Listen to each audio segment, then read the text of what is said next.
Hi, this is Kerby Anderson. You know, each day we take on the tough issues and provide a biblical perspective to them. The topics we cover are wide-ranging. Apologetics, theology, prophecy, creation and evolution, intelligent design, marriage, family, child-rearing, the millennial generation, friends and society, politics, economics, business, religious liberty, the Constitution, public policy, foreign policy, military policy, tensions in the Middle East, abortion, homosexuality, pornography, sexual ethics, media, technology, history, and America's godly heritage. We talk about anything that affects your faith, your family, or your freedom. So don't go anywhere, because Point of View starts right now.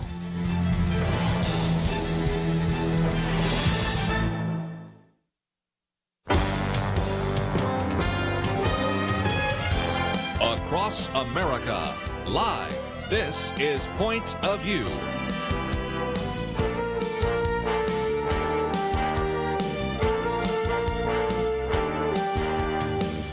And now, Kerby Anderson. Thank you for joining me. It is our weekend edition, and we certainly have had quite a week already because we've, of course, had the debates. We've had some very interesting questions being asked of Joe Biden about what he would or would not do with the Supreme Court if indeed he was elected. We, of course, have all the information about Amy Coney Barrett and some wanting to meet with her, some not. But we always have been saying, watch out for an October surprise. Well, there's a big one. It's only the second day in October, and guess what? If you have not already heard, and I'm sure you have, the President and First Lady have tested positive for the coronavirus. As far as we can tell, everybody else is negative that's around him. That would be the Vice President, the Second Lady, even Amy Coney Barrett. But nevertheless, if you thought we had a lot to talk about, we have even more, and I do not know how we fit it all in. Kelly Shackelford with us, President and CEO of First Liberty, and of course, Lathan Watts, Director of Public Affairs for First Liberty Institute. You've been with the President, but I don't think you are concerned about getting the coronavirus, are you? No, I was in the Rose Garden on Saturday, but I was, like 10 rows away, so I think I'm pretty safe. You've seen him a couple of times, though. It has been kind of interesting, and you've seen all the interaction. There have been a lot of people talking about, well, if he'd only worn a mask. I am noticing that Louis Gohmert, our good friend, didn't wear a mask, and he was tested positive. President has not been real good about wearing a mask, and he's tested positive, so we'll see where this goes. I mean, nobody knows, right? Yeah. I mean, you could wear a mask and have it just as much as somebody who didn't. Nobody has any idea, how he got it yet, what was the cause. I mean, Hope Hicks obviously had it, and she was traveling with him. But I tell you say there are two October surprises, right? We've got, we're doing a confirmation for the United States Supreme Court, and the president has COVID. And the thing I ask, and I think it's what every Point of View listener would ask, is what is God doing? Mm-hmm. Because the timing of this is really, really obviously not normal. This is kind of crazy, and you figure God is at work. So what exactly is God doing? I don't know. But it's certainly very interesting, and we all need to pray for the president and the first lady, and for Mike Lee, Senator Mike Lee. Has yes, it? And I was going to mention his name just a minute. Okay. And for our country, and for the Amy Coney Barrett and her family. Maybe I'm just hoping she's not going to have to go through what every other justice recently has had to go through. But there's a lot of issues to pray for. There's a lot of crazy things happening right now. Well, and back to that for just a minute before I get to some of the things I'm sure Lathan wants to say. We have heard a number of senators say, I'm not even going to meet with the Supreme Court nominee. And a good friend of yours, Ted Cruz, said, well, that's fine. Why don't you just not show up at the hearings? And it'll make less of a circus of the hearings, too. Yeah, I do think if they don't want to meet, that's fine. I mean, you don't even have to have hearings. I mean, this is just a recent thing to even have a judiciary hearing. Yeah. And so, call off the hearings. Just say, let's just vote. We can look at her records. We know. But I do think this, if you're not meeting with her, I don't know what ability you lose your credibility with me of asking her questions at the Judiciary Committee, because now you're preening like some sort of peacock. You don't really want to know answers to questions, because you could have sat down in your office with her and asked her directly. I think you just lose credibility with whatever you're about to try to do at the hearing. And that's exactly what Lindsey Graham should do. If a single member of the Judiciary Committee announces they are not willing to meet one-on-one with Amy Coney Barrett, then he should cancel the hearing and say, fine, well, then we're voting. Yeah. Because I will not allow you the opportunity. If you won't sit down with her when the cameras are off and actually get to know her and ask her, questions that you may have concern over, then I am not going to provide you the media platform for you to get up here in front of the camera and grandstand and filibuster and, make speeches and ask ridiculous questions that really all you're interested in is being able to cut that into a campaign ad of your own to run in your own district, or your own state if you're a senator. So that is exactly what I would advise Senator Graham to do. If any one of them says, I'm not on the Judiciary Committee, because so far the people that have said, well, I'm not meeting with her, like, who cares? Sheldon Whitehouse, like the country's on pins and needles waiting to see what Sheldon Whitehouse thinks of Amy Coney Barrett. But if a single member of the Judiciary Committee says, no, I'm not going to meet with her, then Kelly's right. It's not constitutionally required to have a hearing of and they've already had a hearing. They've already confirmed this. That's this person wants. She's not an unknown quantity. This was relatively recently. Yeah. Absolutely, and that's another tactic I think that Graham could do. He could just send her a written questionnaire with one question. It says, has anything in your mind, any view of yours that you were asked about previously, has anything changed? That would be good. And if the answer is no, well, then I move for a vote. Yes. We know everything that we need to know, and there's no reason for us to even have a hearing. Just move the nomination to the floor. And we can save everybody a lot of time and trouble. I might just mention that I did a commentary, came out September 23rd, and it was based upon Senator Ben Sasse, who was suggesting changes that could take place in the Senate. And one of those is to cut the cameras, because he said these people are not asking questions. They're not providing oversight. It's showmanship. They give speeches that are supposed to be chopped up and shipped off to the local media or to be part of the campaign. So it is, I think, something that even senators recognize, that this isn't an attempt to try to answer questions. It's simply an attempt to look good in front of the cameras. I don't think that the cameras are going to be going off anytime soon, though. No. I said on a lot of those lists, we're not going to change the 17th Amendment, all sorts of, obviously there's all sorts of things we're not going to. But nevertheless, it is, I think, striking that you don't have cameras, you both know this, in the Supreme Court. And just think how that is so different. And how, again, I guess since I'm the old guy around the table, I remember when we didn't have cameras with C-SPAN, and so that changes the nature of that. And like you said, Kelly, I don't think they're going to pull them anytime soon. No. But nevertheless, that's one of those issues. And we need to take a break. When we come back, though, we were talking about the pandemic, and I wasn't sure where I was going to fit in this wonderful piece by Lathan Watts. Few good men are men without chests. And this relates not only, of course, you spent a little bit of time talking about the California Governor Gavin Newsom, but you still have people even in the state of Texas saying, okay, Governor Greg Abbott, you've opened him up 75%. But as one individual was on the show with me the other day said, yeah, but 25% of tyranny is still tyranny. So he was still very critical of the president. And there were a number of Republican leaders that have been critical of the governor. So I thought we'd talk about that for just a minute. And, of course, that relates back, especially when we talk about California and New York. I want to hear both of you talk about that issue for just a minute.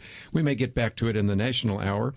And then another piece that comes from Texas, Kevin Brady. It's been a while since we've had him on, but he's been on before, head of, at one time, Ways and Means, not at the moment, of course, but he's on that committee, about just the whole tax returns of the president. And Dan McLaughlin saying, really, Democrats, if you're upset about Trump's taxes and the fact they didn't pay much, you're the ones that put all of those tax loopholes in there. So I thought it'd be a good conversation or two we could have before we get to all the other issues, because after all, we still have a question as to whether or not those are rioters or protesters when buildings are burning in the background. I'll wait for the national hour to hear your thoughts about whether Joe Biden's going to pack the court and a variety of other issues like the filibuster. But we've got a break that's coming up. So let's take a break and encourage you to pray for the president and the first lady, and we'll give you some more update as we know more. We'll be back right after this.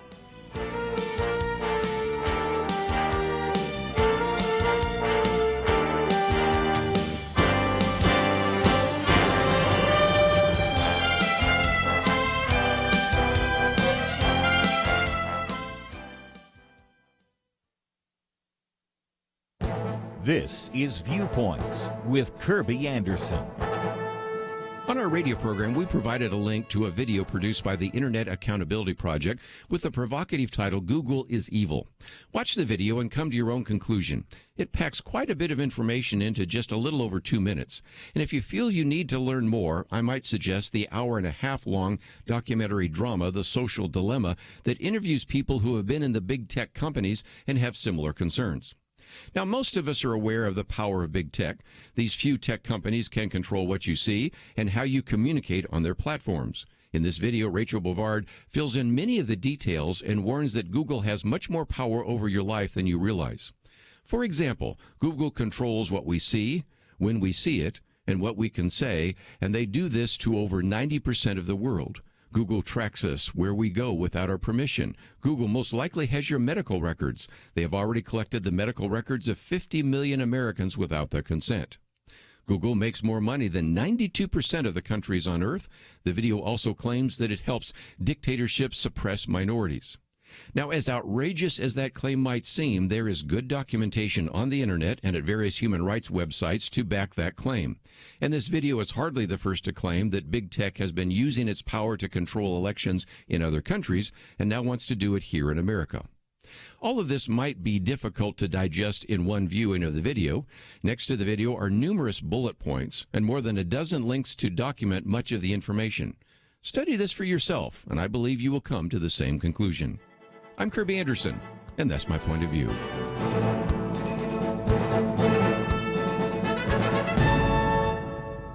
For a free copy of Kerby's booklet, A Biblical View on Loneliness, go to viewpoints.info/loneliness. That's viewpoints.info/loneliness.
You're listening to Point of View, your listener-supported source for truth. Back once again. By the way, if you'd like to join us, 1-800-351-1212.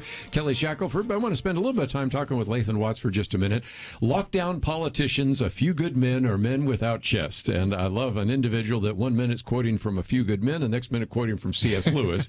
But what you're talking about, obviously, are some of these individuals, I think you call them petty tyrants, so they didn't edit that part of Lathan Watts out there, who are now paying the piper. But talk about this for just a minute because it relates to the broader issue, which we'll probably talk about in the National Hour, in terms of what is happening in all these churches and what are happening to individuals that are losing their ability to make an earned income.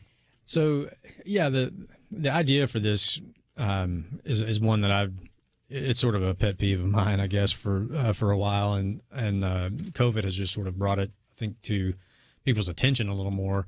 And so the piece starts out, I'm a fan of good writing, whoever writes it, right? Yeah. Aaron Sorkin's a great writer. He wrote originally the play, A Few Good Men, that was then the movie. And sort of the culmination of the movie, Jack Nicholson gives this speech while he's on the stand, and it starts out with, "You can't handle the truth," and he just launches into this tirade. And so really the hard truth is when people are looking at executive overreach and they're making decisions about, can they go to church, can they go to work based on the whims of whoever's in the governor's mansion. The hard truth is that the executive branch, and then I talk about the judicial branch also, from the federal level and at the state level, have expanded in power because the legislative branch has let them. Right. And the really hard truth is that's because we keep sending the same kind of people to our legislatures. Mm-hmm. And so when just being a legislator is more important to you than doing the work of a legislator, that's a problem. And that's my point, is that is where all of this has come from. For sure. That the founders intended, based on human nature, when someone is in power, they want to keep power. They thought dividing power amongst three co-equal branches, that each branch would so zealously guard its own power that neither of the other two would ever get too powerful. Well, what happens when one of those three branches is willing to let the other two take over? If you don't want to do the job of writing laws and you just outsource it to the executive branch agencies in, quote, rulemaking, which is in fact a law, and so our federal government is functioning in a way that the Constitution does not sanction, or you outsource really controversial social policy to the Supreme Court because you don't really want to take a tough vote on controversial social policy. Sure, that's abortion and affirmative action and immigration and all that. And the example that I cite is the Bostock opinion from the Supreme Court that completely rewrote Title VII of the Civil Rights Act. I mean, just brazenly rewrote it. And the reaction from some in the Congress and in the Senate was weak at best. I mean, some just came to the microphone and were kind of like, well, they interpreted our statute, and I guess that's the end of that. Some they could have pushed back, couldn't they? They absolutely could. Supposed to. That's what exactly. James Madison assumed that they would do. It's what they did it's why we have the Religious Freedom Restoration Act. Right. Because the Supreme Court made a decision, Congress fixed it. The Supreme Court lowered the bar of scrutiny on government action that impinges upon religious freedom with the Employment Division versus Smith case, and Congressman Chuck Schumer and Senator Ted Kennedy wrote the Religious Freedom Restoration Act, passed it, and President Bill Clinton signed it to restore the bar of scrutiny, to raise it back up to where it was.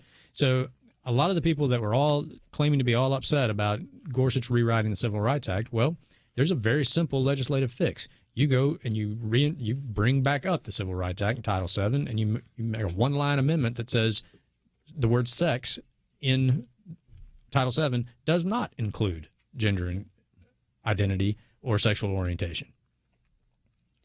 If they wanted to do it, they could do it. Yes. But that's my point, is that they don't want to do it. That's a very tough vote to take.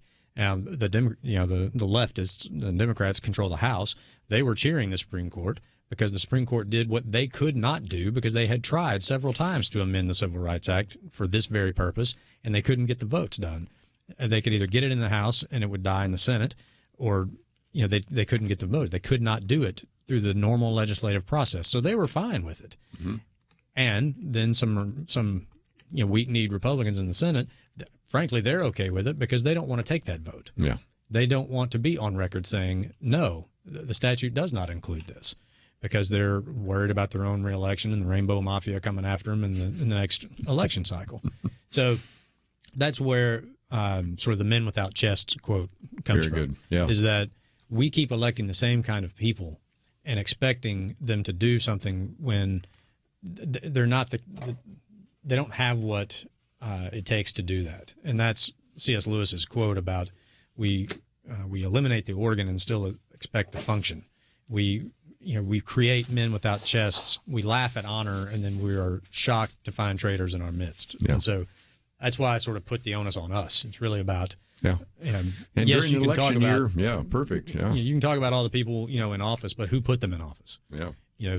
Congress, from a popularity standpoint, polls somewhere just south of dysentery, but about on average every election cycle, about 90% of the Congress gets reelected.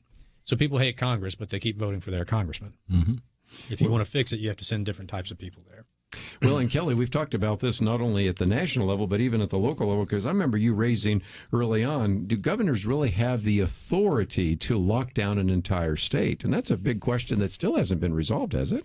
No, it's being worked out. I mean, we've had like 10 different legal battles in COVID, and we've won all of them. But a lot of, we're real careful. We try to be smart. We know it's going to be a hard win when there's something serious like, an infectious disease. And so, but unfortunately, not everybody else acted that way. And so they filed a bunch of lawsuits that were not as thoughtful. That's right. And there's just a mess out there right now. But one of the big things that I think is being totally missed is that normally we give deference to a legislative act, a law, because, it goes through a very extensive process, and that's the way our system is meant to be. But the idea that right now, all these court cases, they're doing the analysis of, well, there's a constitutional right. Well, there's a compelling governmental interest in health, and they're kind of balancing these things. But they're treating the act of one, executive in his basement the same as a legislation that goes through, maybe 300 people and hearings and testimony and all kinds of back and forth.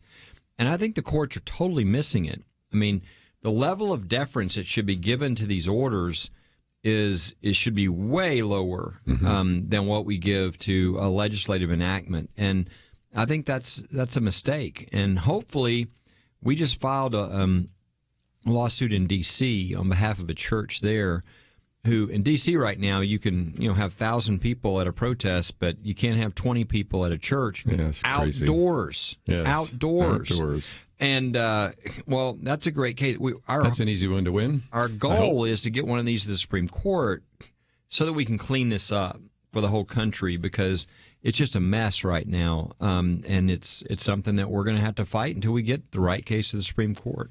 And a lot of these actions that the governors are taking, they're enabled to do it by, frankly, poorly crafted emergency powers statutes. Yes. So both at the That's state what I was level, going to get to. Thank you for bringing that up. At the federal level. Yes. So the statutes, and many of them were passed after 9/11, but the statutes enable the governor, in case of emergency, to have these extraordinary powers he doesn't normally have. But if it's not worded, carefully, and the one in California is a perfect example, well, he can basically just keep declaring an emergency and just keep governing by fiat. And the members of his own party who control the legislature don't seem to have any interest in asserting their proper role in the process as the legislative body, because they're deferring to their guy. He's he's my party, and he's in the governor's mansion. Well, it should be more important to you that the government functions the way it's supposed to function. And so that's kind of the a little bit of the point of that piece. Texas is an example of this, right? Texas has been going on. This has been going on for a long time. The legislature should be making these decisions. After 2 weeks, 3 weeks, 30 days, whatever. The idea that this is going on month after month after month, and the governor's just making all the decisions himself, is not the way things were supposed to happen. But again, they need to definitely fix this law next legislative session to make sure that no governor can do what is being done here. In my opinion, the governor should be calling the legislature. Absolutely. Because, again, this is inappropriate what's been happening. Let's take a break, because we can come back and talk about Texas. Can you have straight ticket voting and that whole issue, because that went back and forth. What about this idea of having just one election drop box per county and a few things like that? And I think it brings us back to the idea that the legislature should be legislating, not the executive branch and the judicial branch. We'll talk about that right after this. Having civil conversations about important issues seems to be harder and harder. Various media outlets tell people what they should believe, why they should be outraged, and getting people to actually think, well, it can be difficult.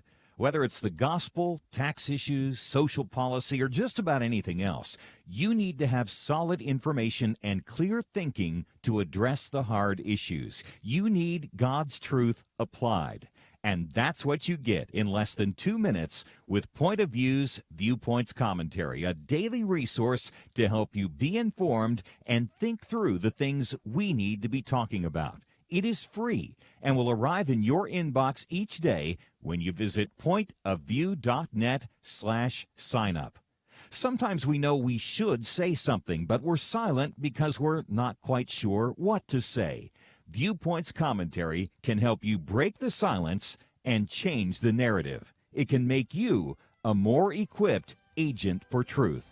Get your free subscription to the Viewpoints Commentary at pointofview.net/signup. pointofview.net/signup. Point of View will continue after this.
You are listening to Point of View.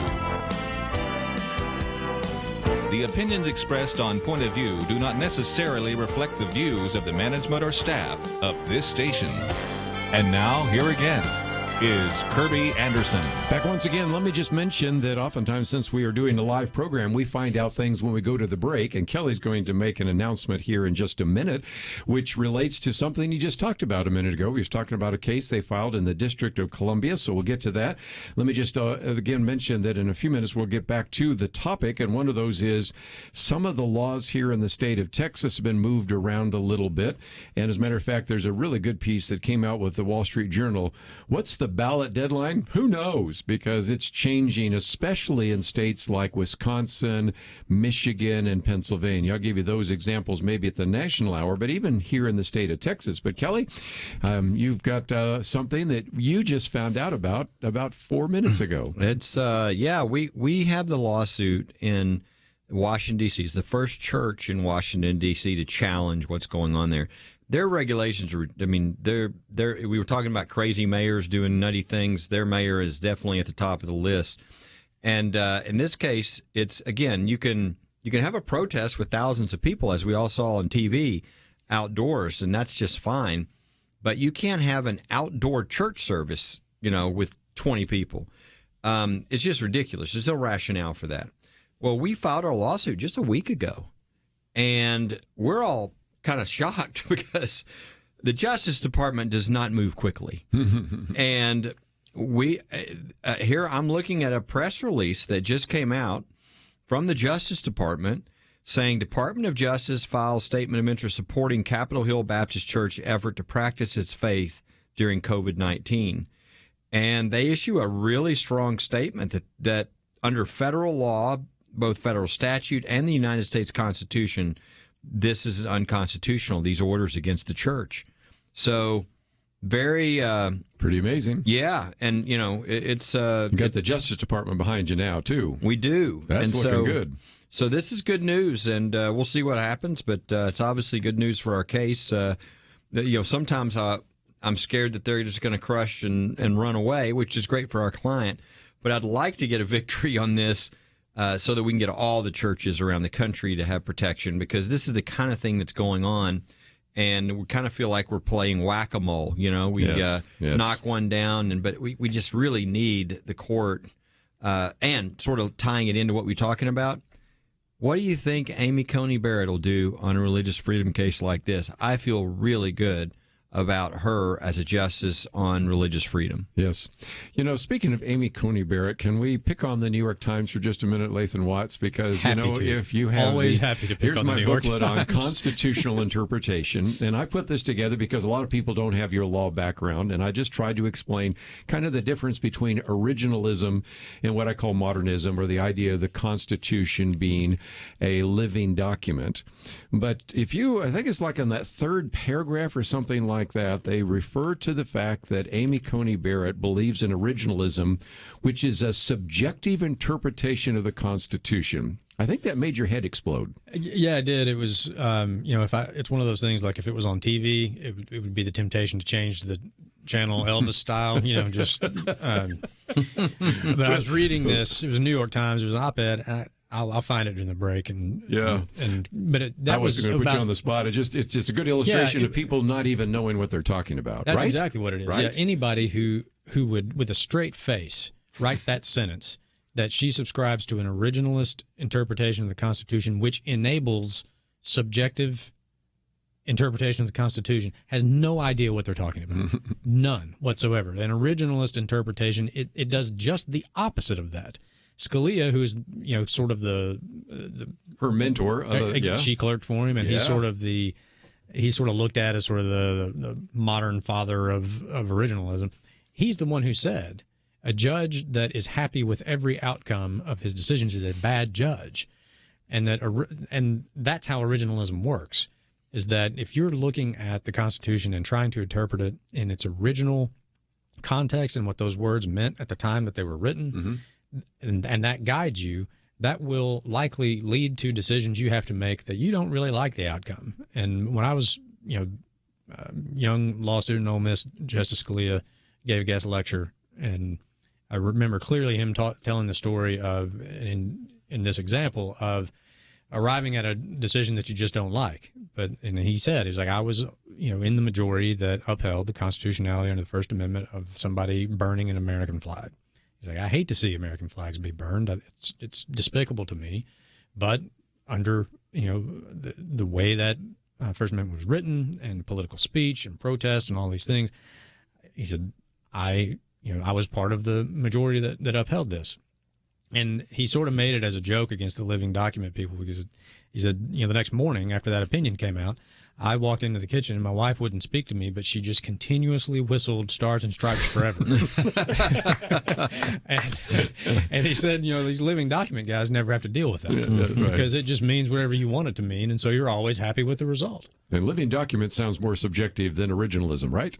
Well, there's no doubt. Originalism is obviously looking to the original meaning. What I find is when you tell people this, you say, well, Amy Coney Barrett would be great on the Supreme Court because she would actually mean that we would, return back to judges and justices who look to the original meaning of the text. And they look at you like, well, what's the alternative? I thought that's what all the judges are supposed to be doing. Exactly. You're like, yeah, but I mean, here's the thing. And this is what people need to understand is it's been since 1934. That's right. That we had a reliable Supreme Court who did that, who thought their job was to actually look at what the meaning was and not what they wanted to make things be. 86 years. That's a long time. And so that's why you're seeing a bunch of crazy statements by people on the other side. And what the Democrats need to understand is, they attacked Amy Coney Barrett when they realized the anti-religious stuff was not a good idea. And when they realized the second one was to attack her for adopting her children of a different race, you're like, okay, those are not great moves. What did they go to? Well, she's gonna help the court issue the wrong decision on a health care issue. And you watch it, what they're doing, and you're like, they think the court is a legislature. They think it's about, well, how is she going to vote on this policy issue? And they just need to realize, you know what? Stop using the court as your legislature. And why don't you win those issues in the marketplace of ideas and win them in the legislature and pass them and argue for them? That's how the country's supposed to work. And so what's happening is for many years now, many, many decades, we have had the Supreme Court supplanting this proper role of the legislature and the people in making these decisions. Because when 5 people make a decision in a dark room, you don't have any ability to do anything about it. You can't get them off. They're on for life. Everything's really, everything people need to understand this. Everything is about to change. I think she's about to be confirmed. We need to pray for her. But if she's confirmed, which I fully expect, we're going to see a real shift finally back to, you know what? These are the issues that we cover. It's in the statute. It's in the Constitution. All this other stuff, that's not our job. You guys can deal with that in the states and in your own local communities. That's going to be a very big change. And I think it's a very healthy change, but it's a very big change. I think we can illustrate how people don't understand that because you get interviewed from time to time, Kelly, by liberal reporters that say, well, you just want conservatives, so you get conservative answers. And the reality is, yes, with a liberal, you always know what you're going to get. Those 4 vote together all the time. But with the other 5 or 4, whenever it was, it's a little more unpredictable because you do get, like Lathan and Scalia said, sometimes decisions that you didn't expect. Right, because their job is not, there's a difference between the end result and doing things the proper way. If you want judges who say, oh, excuse me, I need to take the blindfold off, the Lady Justice blindfold, I need to take it off because there's a decision, a result I want to get to, not that I want to actually mete out justice under the law. No, the judges are supposed to have the blindfold on. Doesn't matter what they want. They might look and go, well, this person's much more sympathetic. Well, what does the law say? Yes. That's their job. What does the law say? What's the original meaning? It's not, and look, pastors are the same way, right? How many pastors are there that think they needed to do that with the Bible? Now, I need to read something in here, or we got to make it relevant for today. So I'm going to add a little or take a little off or whatever. It's the exact same thing with the court. And so it's a really good thing. As we're moving back to this originalism approach, we're rediscovering the very founding principles in the Constitution that were put there. It's almost like we found them in a cave, and we're starting to dust them off, and they're starting to apply again. Yeah, kind of like the Israelites say, we found the law, That's after right. the time in Babylon. But anyway, we need to take a break, and when we come back, we'll talk a little bit about what's going on in Texas right after this.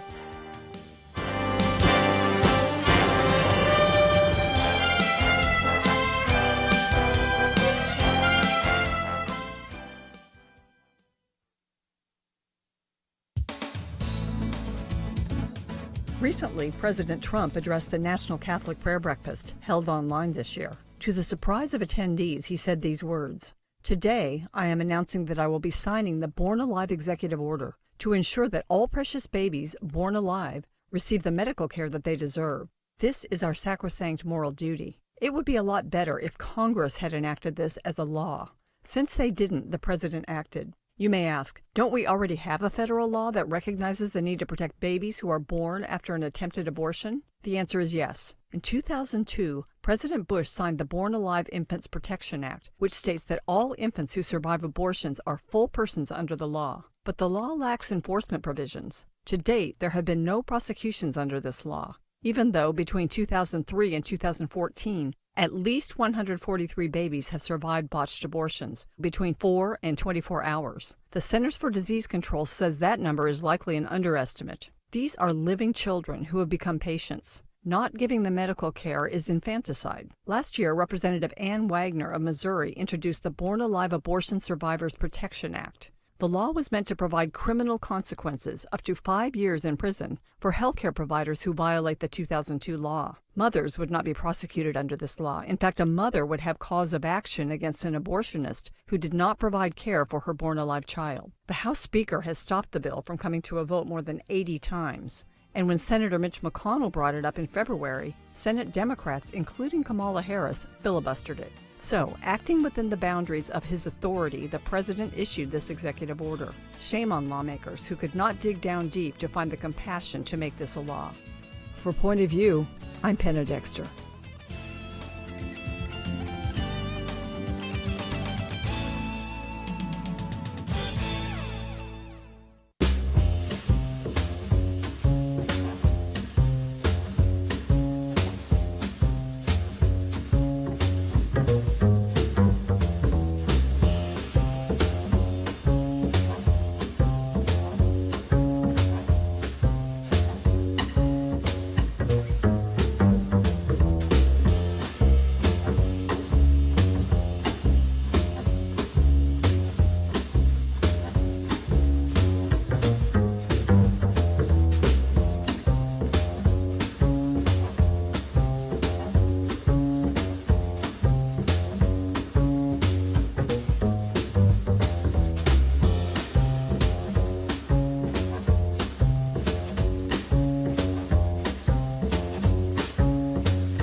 Now, back to Point of View, your listener-supported source for truth. Back for a few more minutes. Let me talk about the state of Texas, because a couple of these examples kind of illustrate our point. And then in the National Hour, we're going to be talking about, of course, the debate. Want to hear from these two individuals about that. Joe Biden having trouble deciding whether or not he would pack the court, and a variety of other issues. Those are all on the table. But one of the topics we did cover this week is the idea of straight ticket voting. And that is something that has existed for some time. And Representative Ron Simmons, who many of us around the table know. Matter of fact, Allie Beth Stuckey actually is the daughter of him. Anyway, he put forward a piece of legislation, it was HB 25, that actually eliminated that. It was considered in the House of Representatives, the Texas House. It was considered in the Texas Senate, and it was signed by the governor. So it went through the legislative process. Then about a week ago, one federal judge says, no, even though that has been passed by the House, by the Senate, signed by the governor, we're going to change that. And the argument wasn't racism, which is usually the argument that's used, or voter suppression. Is, well, this would just make it more efficient. And fortunately, we have the circuit court that came back and said, no, you can't do that. But here's a good illustration of one judge actually wanting to completely reverse the long and lengthy process, because you've all been in Austin before and know how long it takes to get a bill through the legislature in Austin.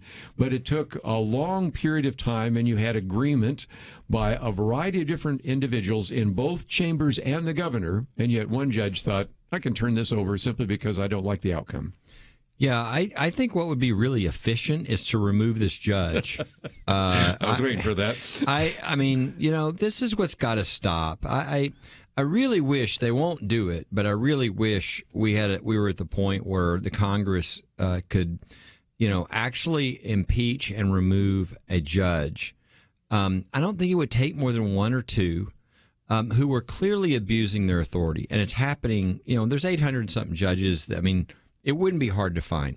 But I think all you would have to do is impeach one or two. And I have think, deterrence. Yeah, they would start going, maybe I can't just do whatever I want to do. Maybe I should do what I'm supposed to do. And I think it would make a lot of difference. And look, it's the way human nature is, right? If we can just do whatever we want, unless we're incredibly disciplined, we're going to drift into kind of, I'll justify that. You can justify most, right? And so these federal judges are appointed for life and confirmed for life. And the argument, that the basic approach right now, if you look at the Constitution, it says they serve, quote, for good cause, right? Or good behavior. And so what that has been interpreted to mean right now, which I think is wrong, is that unless you're caught in a crime like bribery or something like that, you just stay on. I do not think that is proper. I think there should be something about them abusing their role, because I think that would be so helpful to our judiciary, and it would really add support to the many good judges who are doing their job right. People like this, they really harm it. And again, this doesn't have to be the example, but I'm saying we really need to pick some examples, because there's some really extreme ones out there. I think it would help.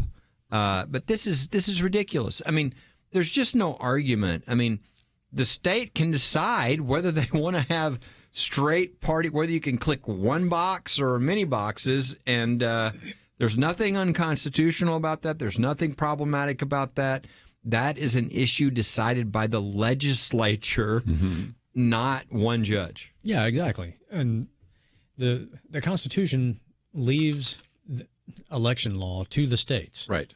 So it's a state issue. It is. And by the way, let me just jump in real quickly, because a lot of people are going to say, why can't we do such and such? Say, well, basically we have 51 different elections taking place in November, don't we? Yeah, exactly. Yes. That's why national polls are meaningless. Yes. You should never even look at a national poll, because it's not a national election. It is 50 state elections or 51 in district. Yeah. So that's right. The Constitution leaves these decisions to the states. Texas made a decision through the proper process, and nothing in that decision violates any part of the U.S. Constitution.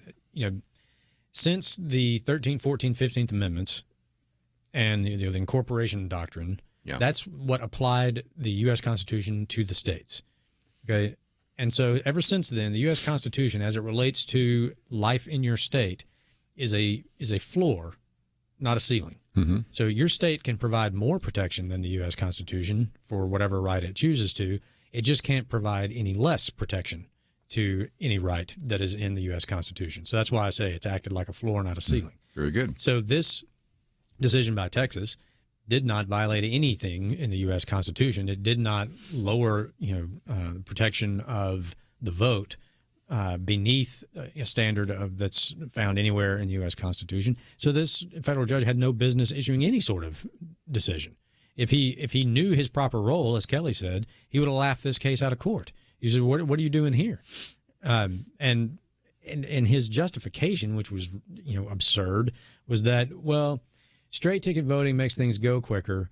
And so with shorter lines, with COVID, and people are going to be standing in line, to go vote, we need to move this process along as fast as possible so people aren't exposed as much. And so, so I'm just going to throw out this law that Texas, legislature and governor, duly passed and enacted.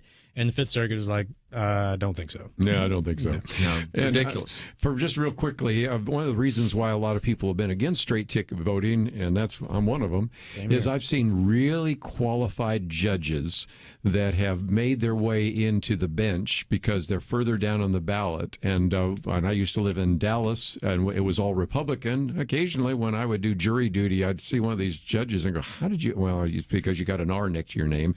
Now it's flipped. Now it's because you got a D next to your name. And Kelly and I both have seen really qualified judges just thrown out on their ear, not because anybody actually took the time to find out who they were and vote for or against them, but simply because of straight ticket voting. No, I think it's much better. I mean, making each decision, and I think that'll result. I mean, what'll happen is people will go down ballot, and people that don't know, they won't vote. And that's just fine. I'd rather have the people that know, that have done the research and look at it and go, okay, I know who I want. So.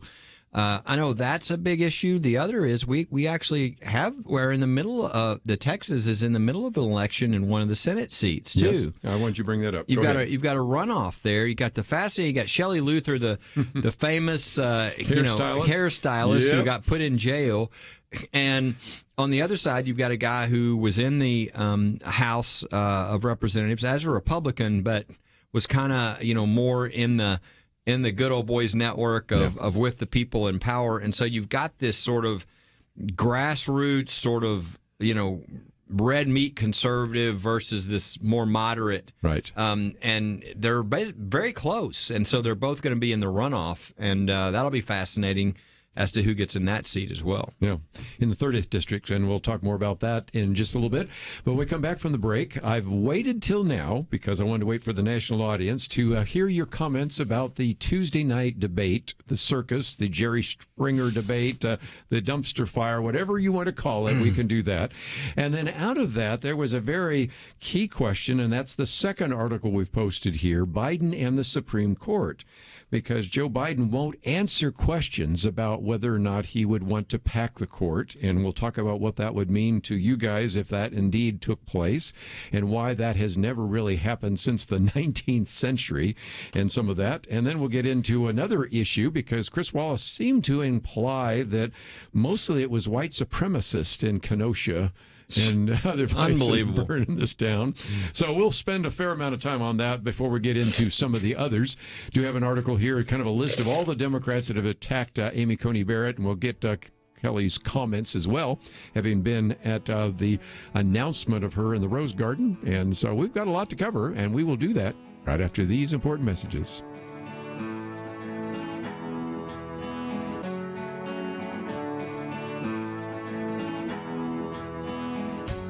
Sometimes I think about seeds. You ever stop to consider that some seeds become entire trees, and some trees grow up and produce fruit? Other seeds become flowers or vines that bring us vegetables or berries. And some trees don't have fruit, but they're just pretty, especially in some parts of the country when it comes to the fall colors. Yes, sometimes my mind goes off like that. And I also think about such things when it comes to the seeds that so many have planted in the quest to impact our nation through Point of View Radio. You may think that your gift is a small thing, but like a seed, it can grow to have an impact beyond your imagination. If you want to see beauty again in America, consider planting a seed today and making a difference by joining the Point of View Truth Team. Get the details today, right now, by visiting pointofview.net/team or call us at 1-800-347-5151. Plant a seed for a great future. Cultivate truth. Pointofview.net/team and 800-347-5151. Point of View will continue after this.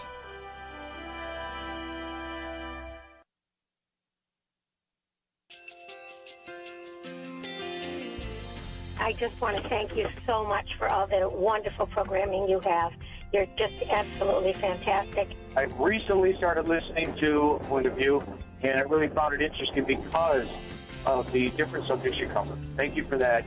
I really appreciate everything that you do in keeping us informed. thank you, Kerby, for everything that you have been doing. I appreciate all the work that you're doing, advocating for the Word of God. Thank you so much. Point of view, I think, is absolutely necessary because it's a Christian perspective, a biblical worldview perspective, and receive very current, up-to-date information about what is really going on, week to week in our culture, which is changing so rapidly, and yet it's morally sliding backwards. Yeah, I'm just, first of all, I thank you guys. Y'all's program is wonderful, and enjoy it every day. I learn so much every time I listen to it. Point of View Radio Talk Show.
Hi, this is Kerby Anderson. Each day we take on the tough issues and provide a biblical perspective to them. The topics we cover are wide-ranging.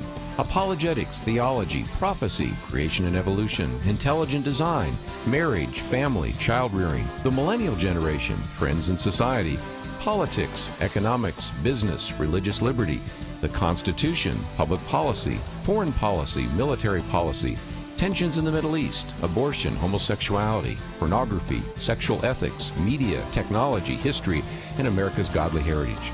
We talk about anything that affects your faith, your family, or your freedom. So don't go anywhere, because Point of View starts right now.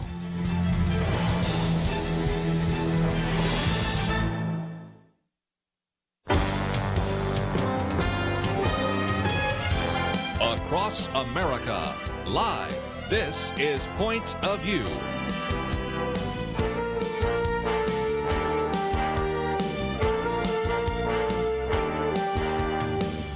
And now, Kerby Anderson. Sometimes we talk about an October surprise, and it's only the second day in October.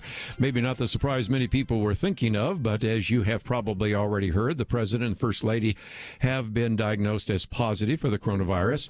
Now, it turns out that has not affected, apparently, the Vice President and Second Lady, and we'll also be talking today about Amy Coney Barrett, who actually has already had COVID, so we can simply set her aside as well. But we have around the round table Kelly Shackelford, who's the President and CEO of First Liberty, as well as Lathan Watts, Director of Public Affairs. I would love to get their comments, obviously, about the debate on Tuesday night. Also, the inability of Joe Biden to answer a question about whether or not he would want to pack the Supreme Court.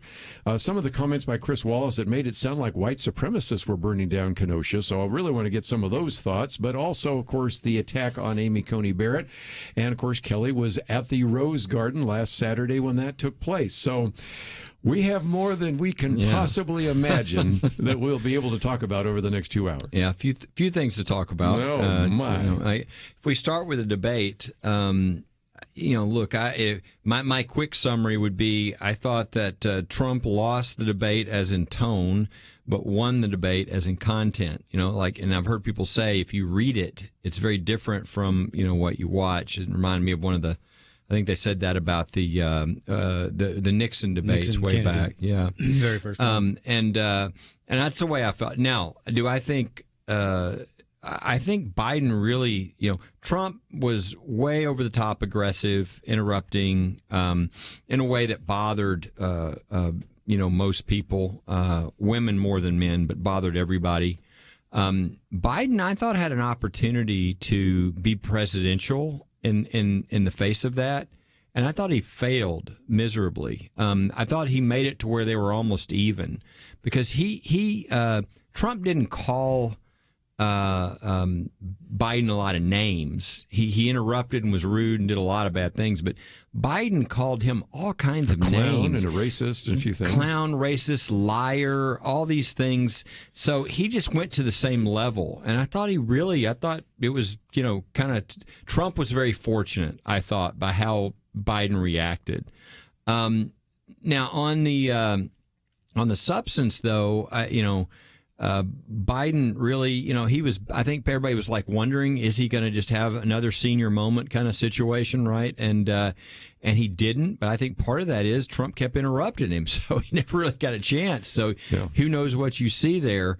But I do, in some of these things, I thought it was really, Chris Wallace, I thought, did a very poor job. Now, obviously, it's difficult to deal with what would happen, but he was very uneven. And, Trump would start with an answer and he would begin arguing with him. And didn't do that with Biden.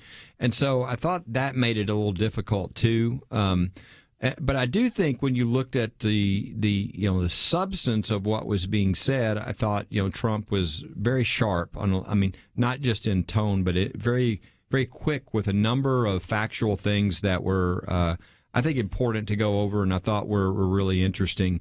So I think for everybody, they looked at it and said a pox on both of your houses, and just thought it was very uncomfortable to watch.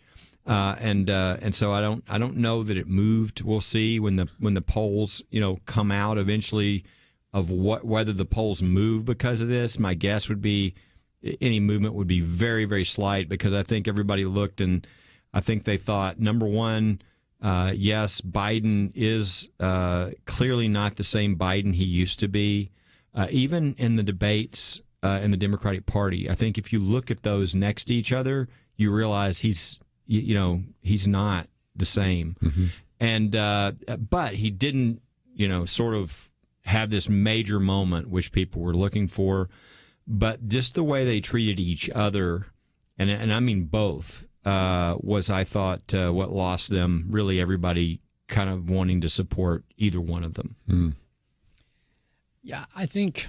It was a food fight from start to finish. First of all, I mean, that's First two answers, they weren't interrupted. After that, interruptions. Yeah, and I think what Kelly pointed out, that because Wallace also interjected quickly with the president. Yeah. I think Trump sort of had a visceral reaction in that it's me against two guys here.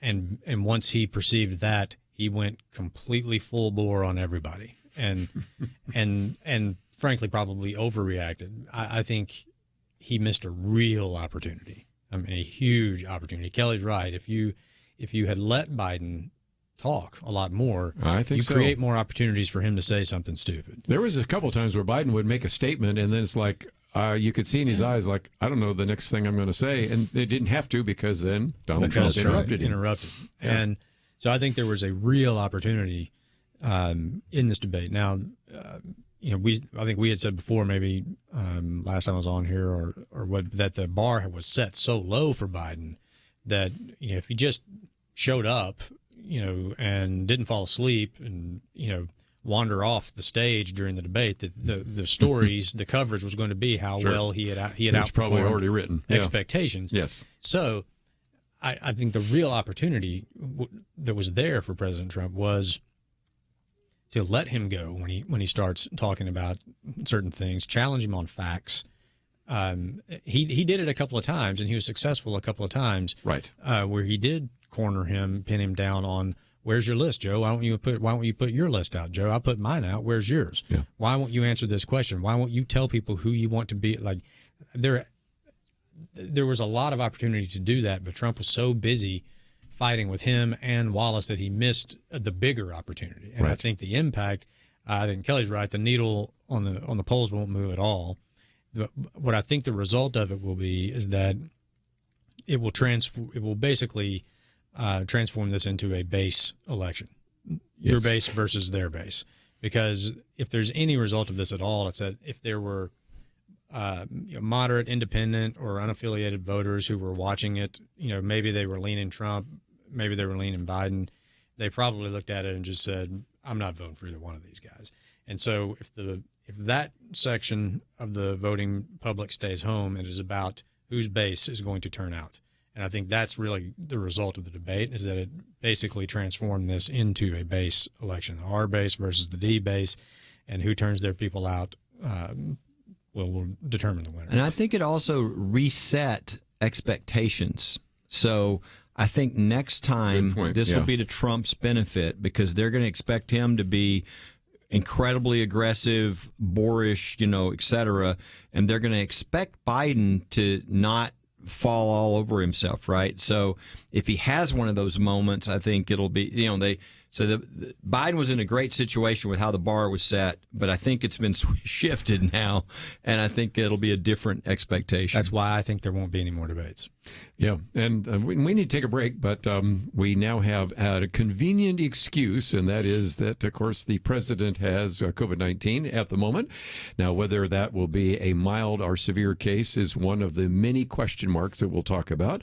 And one of the reasons so many people voted for Donald Trump was the Supreme Court. And yet now when you're hearing more and more people, at least surrounding Joe Biden, talking about packing the court, I want to get your guys' comments about that right after these important messages.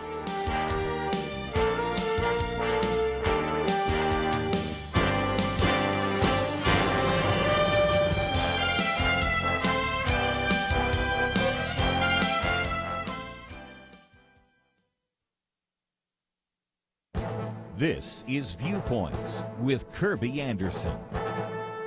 On our radio program, we provided a link to a video produced by the Internet Accountability Project with the provocative title, Google is Evil. Watch the video and come to your own conclusion. It packs quite a bit of information into just a little over 2 minutes. And if you feel you need to learn more, I might suggest the hour-and-a-half-long documentary drama, The Social Dilemma, that interviews people who have been in the big tech companies and have similar concerns. Now, most of us are aware of the power of big tech.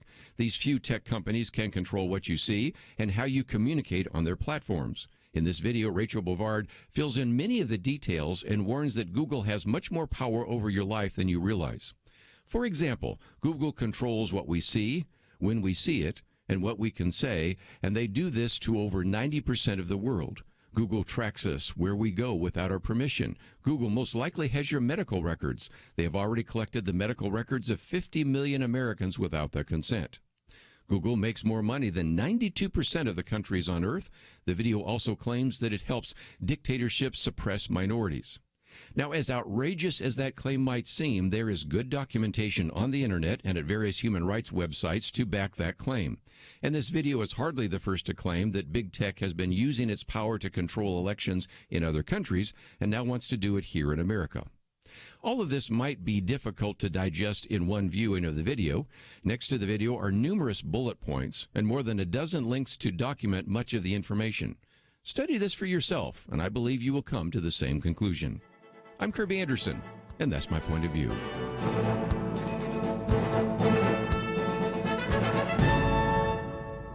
For a free copy of Kerby's booklet, A Biblical View on Loneliness, go to viewpoints.info/loneliness. That's viewpoints.info/loneliness.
You're listening to Point of View, your listener-supported source for truth. Back once again, privileged to have with us today in studio Kelly Shackelford and Lathan Watts.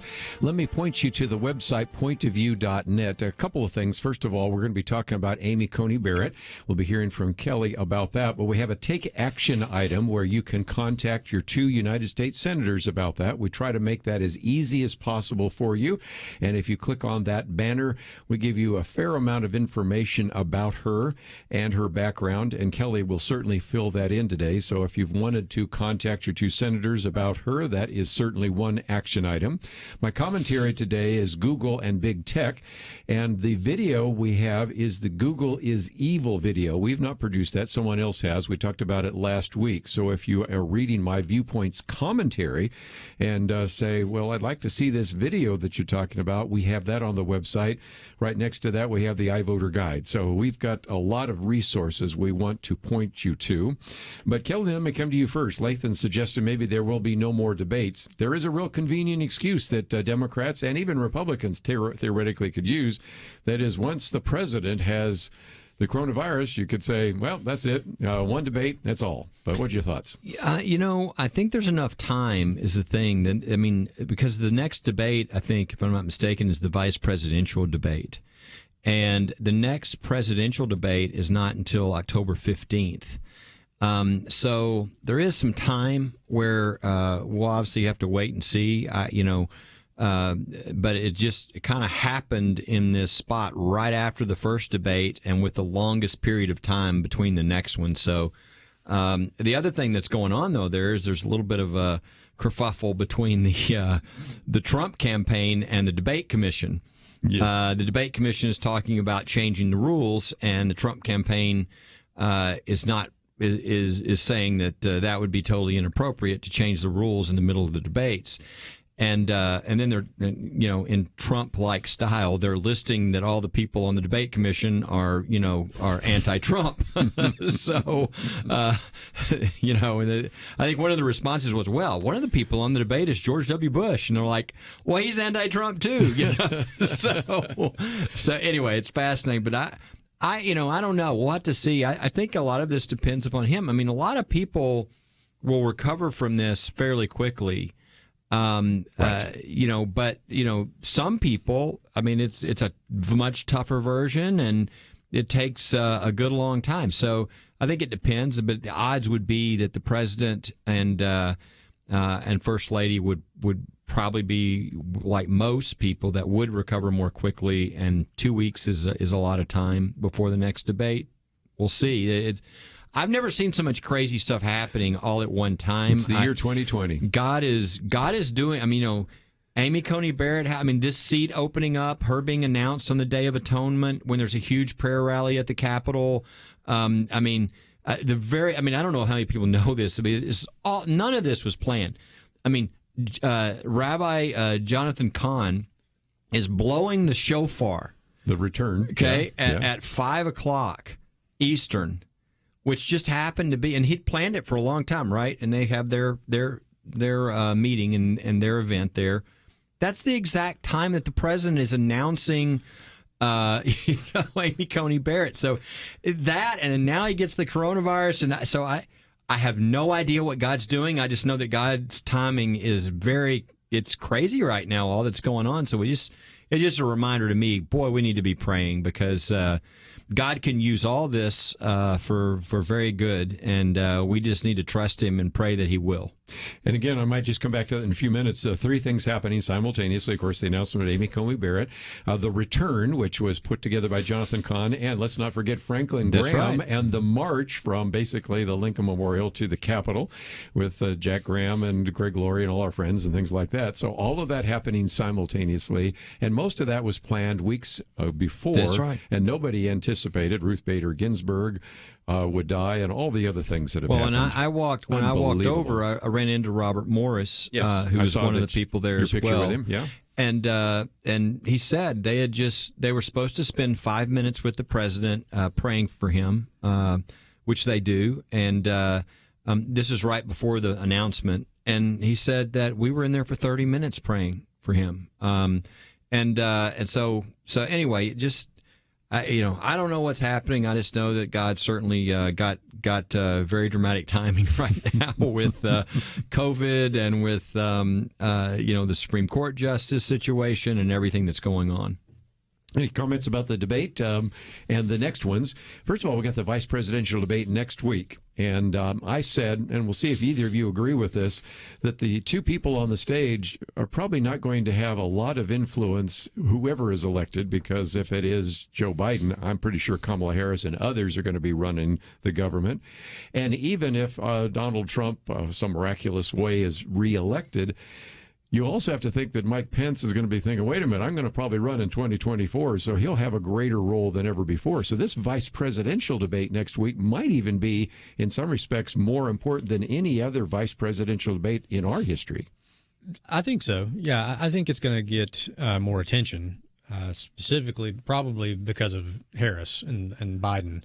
But you're right. Now that President Trump has COVID, and there's all sorts of wild, there'll be all sorts of conspiracy people theories about him. Yes. That it probably will get more attention, than previous vice presidential debates.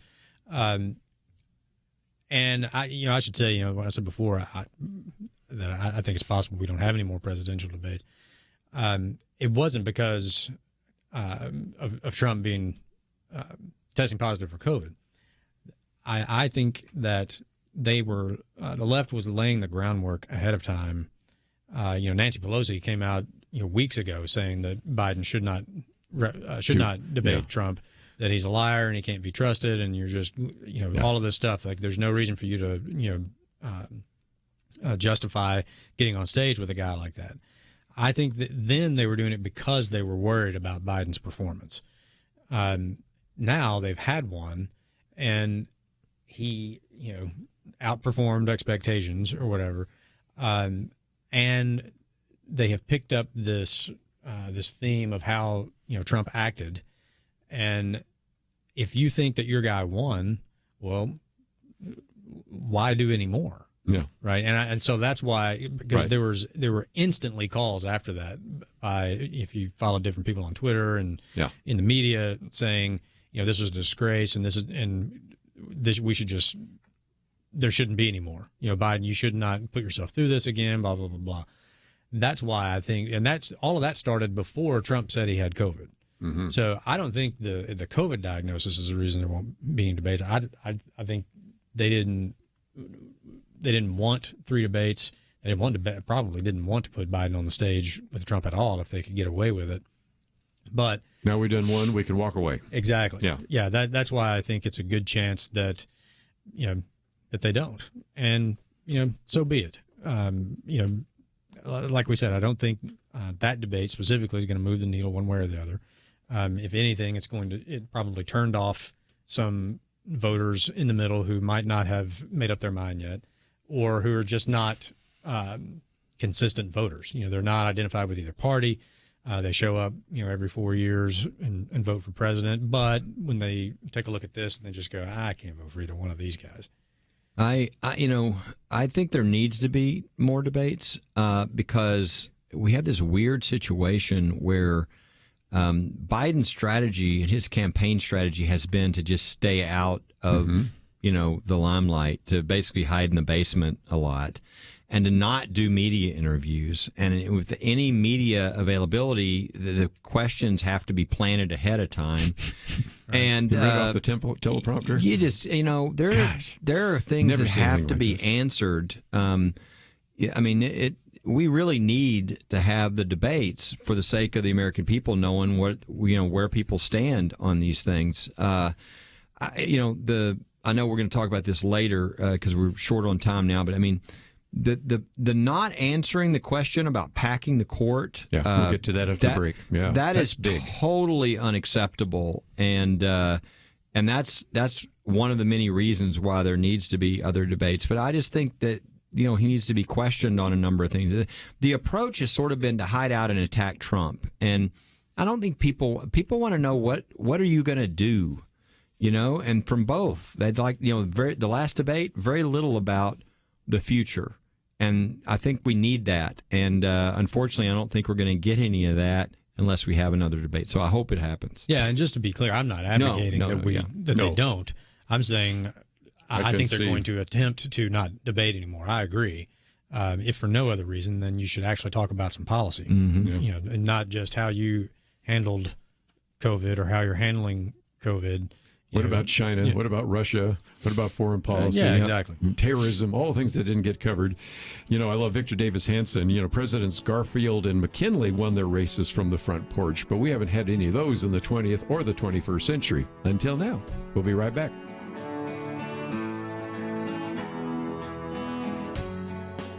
Having civil conversations about important issues seems to be harder and harder. Various media outlets tell people what they should believe, why they should be outraged, and getting people to actually think, well, it can be difficult.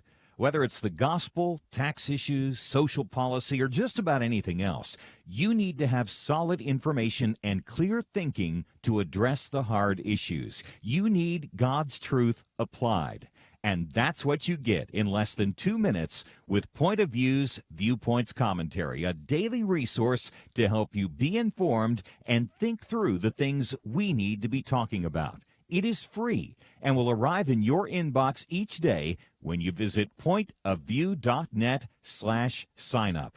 Sometimes we know we should say something, but we're silent because we're not quite sure what to say. Viewpoints Commentary can help you break the silence and change the narrative. It can make you a more equipped agent for truth. Get your free subscription to the Viewpoints Commentary at pointofview.net/signup. pointofview.net/signup. Point of View will continue after this.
You are listening to Point of View. The opinions expressed on Point of View do not necessarily reflect the views of the management or staff of this station. And now, here again is Kerby Anderson. Back once again, if you'd like to join our conversation, 1-800-351-1212. We have, of course, Kelly Shackelford, Lathan Watts. Our second article today is called Biden in the Supreme Court. It's a piece that really was in Fox News, but it has to do with the stonewalling by Joe Biden on this issue of the Supreme Court. To his credit, because we'll beat up Chris Wallace a little bit later, but to his credit, he did force the question, and that is, former Vice President Joe Biden, are you in agreement with the idea of packing the court? Because after all, at one point even says, I'm the Democratic Party. Okay, well, your Democratic Party wants to pack the court. And the inability or the unwillingness to answer that question, Kelly, tells us a lot, doesn't it? It does. It's very disturbing, actually. The reason he won't answer the question is clearly that he knows that the American people will not like this idea, but yet he has to be for it with his base, with the extreme parts of his base. So he's trying to have it both ways by not, offending anybody. But the reality is that means that he's very susceptible to actually trying to do this if he gets in. And to me, I hope there is another debate, and I hope he answers the question that he would not do that. Ginsburg said within the last year herself, it's a horrible idea. What people need to understand is if you pack the court, what you're saying is the court's been 9 members for over 150 years. If what you're going to have to do is that means you come in, the Democrats would have to have the House and the Senate and the presidency. They would have to get rid of the filibuster, which is a major, major problem in and of itself. Then you would have to say, okay, we're adding 2 members to the court. That's what's called packed court. The problem is once you do that, the other party, when it comes in, is going to do the same thing. And what you've just done is the Supreme Court is now a political body. It's no longer an independent legal body. What you are doing when you pack the court is you're making the decision to destroy the Supreme Court. And that's very serious, and people need to understand that. And we've got a history on this. FDR tried this. His own party, he controlled the House and the Senate. It was one of the biggest mistakes he ever tried because the American people turned and did not like this idea. And I think that's exactly where we are now. So I hope that Vice President Biden will be forced to answer this question, and I hope he'll answer it that he would not do that because you're literally making the decision to destroy the United States Supreme Court, which would be an incredible travesty to our country. And it shows, because you're right, I mean, the base of his party wants it, and it demonstrates something that we talked about before. It's because they already see the court as a political institution. Right. They view it as their super legislature. When they can't get done via the proper process, what they want done, they go to the court to get it done. But you're also right. I mean, FDR failed at this, and FDR is probably the most popular Democrat president that's ever been in office since we have, since the Democratic Party was founded. If he couldn't do it, I mean, Biden, who do you think you are? I mean, FDR couldn't get this done. And you think, everybody's going to go along with it because you say so. You're also right in that that's the reason he doesn't want to answer the question, because he knows his party wants it. He also knows that it will likely not be very popular with the general public. But that's, I think, the one other thing that came out of the debate that could possibly impact the outcome. I don't think that one debate is really going to have much of an outcome other than I said before. I think it's going to turn off some voters and really just make the outcome or make the election a base election.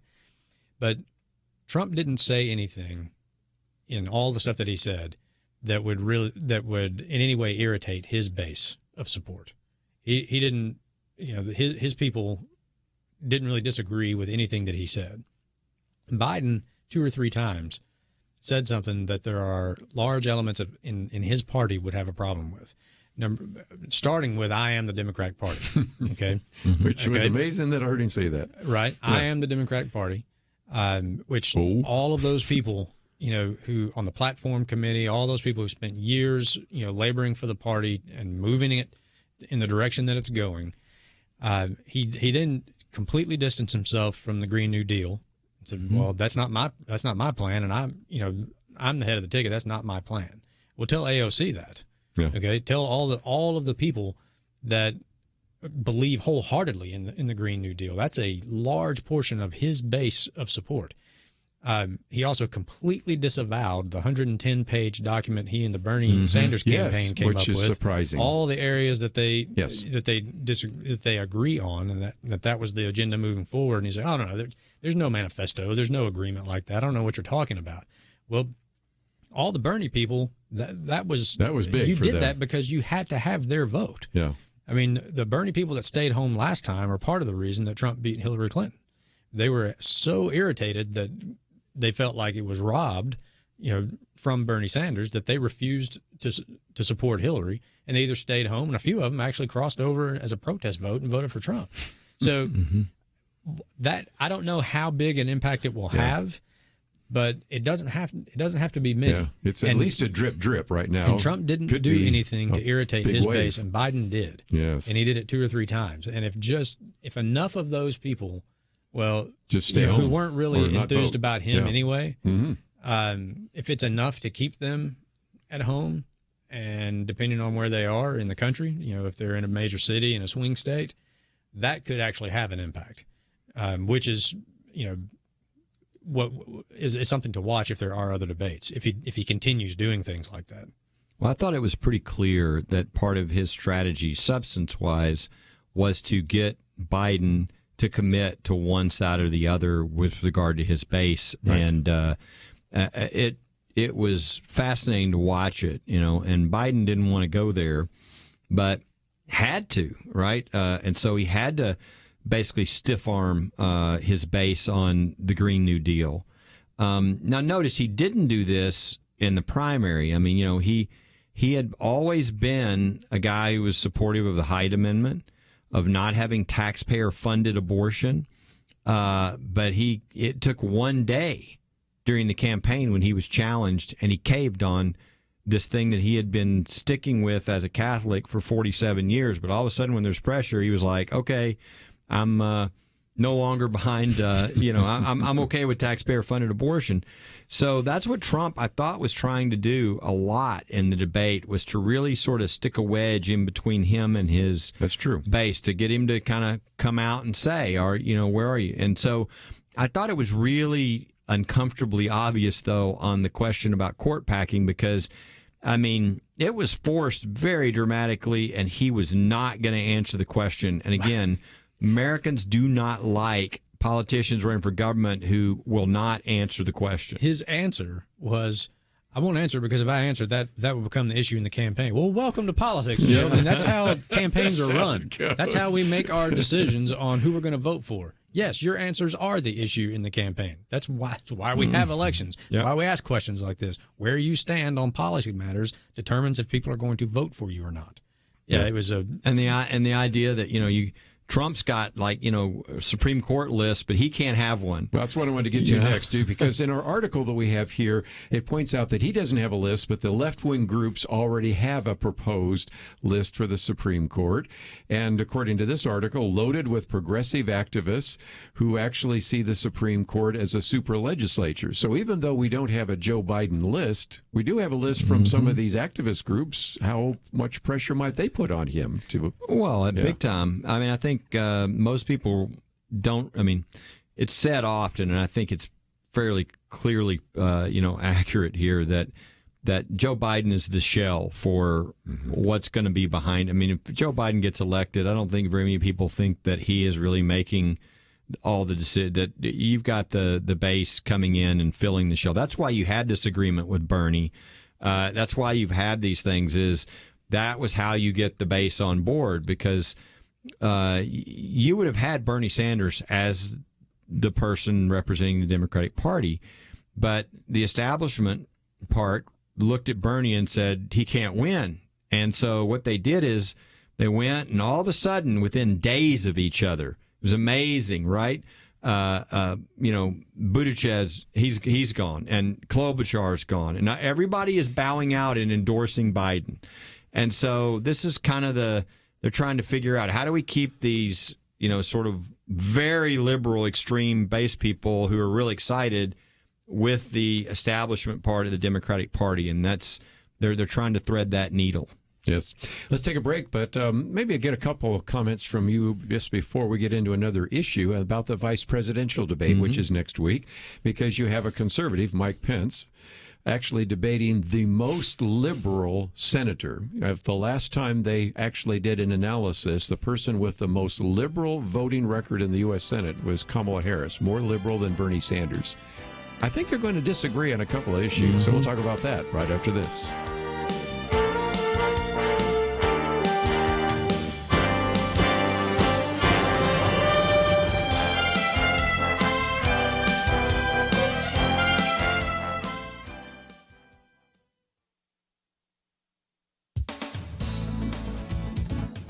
Recently, President Trump addressed the National Catholic Prayer Breakfast, held online this year. To the surprise of attendees, he said these words: "Today, I am announcing that I will be signing the Born Alive Executive Order to ensure that all precious babies born alive receive the medical care that they deserve. This is our sacrosanct moral duty. It would be a lot better if Congress had enacted this as a law. Since they didn't, the president acted." You may ask, don't we already have a federal law that recognizes the need to protect babies who are born after an attempted abortion? The answer is yes. In 2002, President Bush signed the Born Alive Infants Protection Act, which states that all infants who survive abortions are full persons under the law. But the law lacks enforcement provisions. To date, there have been no prosecutions under this law, even though between 2003 and 2014, at least 143 babies have survived botched abortions between 4 and 24 hours. The Centers for Disease Control says that number is likely an underestimate. These are living children who have become patients. Not giving them medical care is infanticide. Last year, Representative Ann Wagner of Missouri introduced the Born Alive Abortion Survivors Protection Act. The law was meant to provide criminal consequences, up to 5 years in prison, for healthcare providers who violate the 2002 law. Mothers would not be prosecuted under this law. In fact, a mother would have cause of action against an abortionist who did not provide care for her born-alive child. The House Speaker has stopped the bill from coming to a vote more than 80 times. And when Senator Mitch McConnell brought it up in February, Senate Democrats, including Kamala Harris, filibustered it. So, acting within the boundaries of his authority, the president issued this executive order. Shame on lawmakers who could not dig down deep to find the compassion to make this a law. For Point of View, I'm Penna Dexter.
Now, back to Point of View, your listener-supported source for truth. If you'd like to join our conversation, that number is 1-800-351-1212. We'll take some of those calls in just a minute.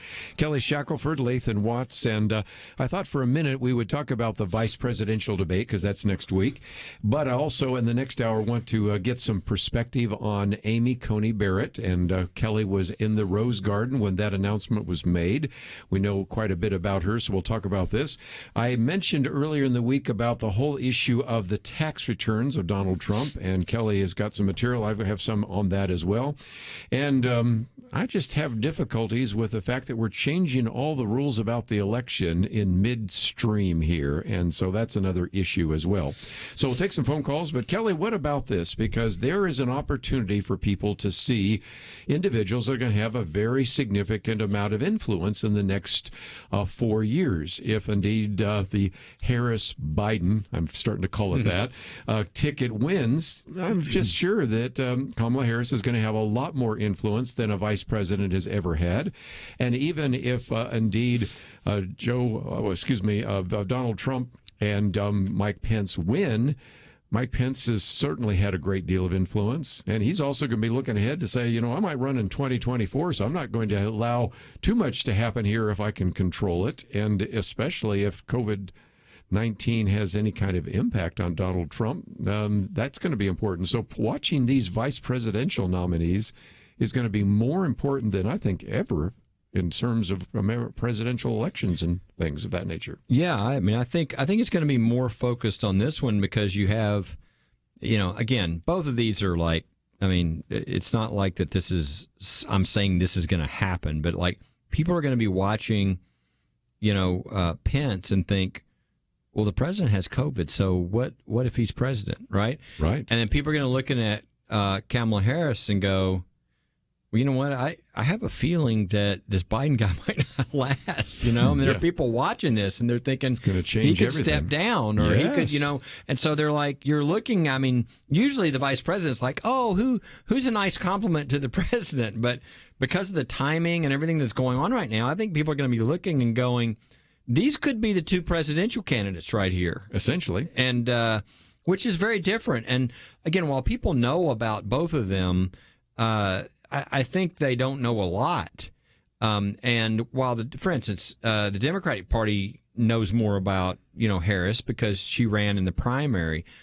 The thing about Harris was that the more people got to know her, the more she dropped. She just didn't, she's a person who I think at the first blush comes off very attractive and accomplished and all this. But over time, I think she doesn't wear well. And so we'll see how that goes in this debate. The same, Pence is a very likable guy. The question is charisma, right? I mean, does he have the charisma to where people kind of can get excited about him, or is he just the kind of the boring, consistent guy who does the right thing all the time, as a Christian? And so I think it'll be really interesting. It'll also be interesting how strong. I mean, in light of what we just saw with the president and Biden, how back and forth, because there's some huge, I mean, I'm sure Pence is going to hit her with the fact that she pushed for and supported bailing out some of these rioters. And, I mean, there's going to be some tough issues. And so will Pence go after her with that, or will he kind of be softer? I mean, a lot of this will be fascinating to watch. Very interesting debate.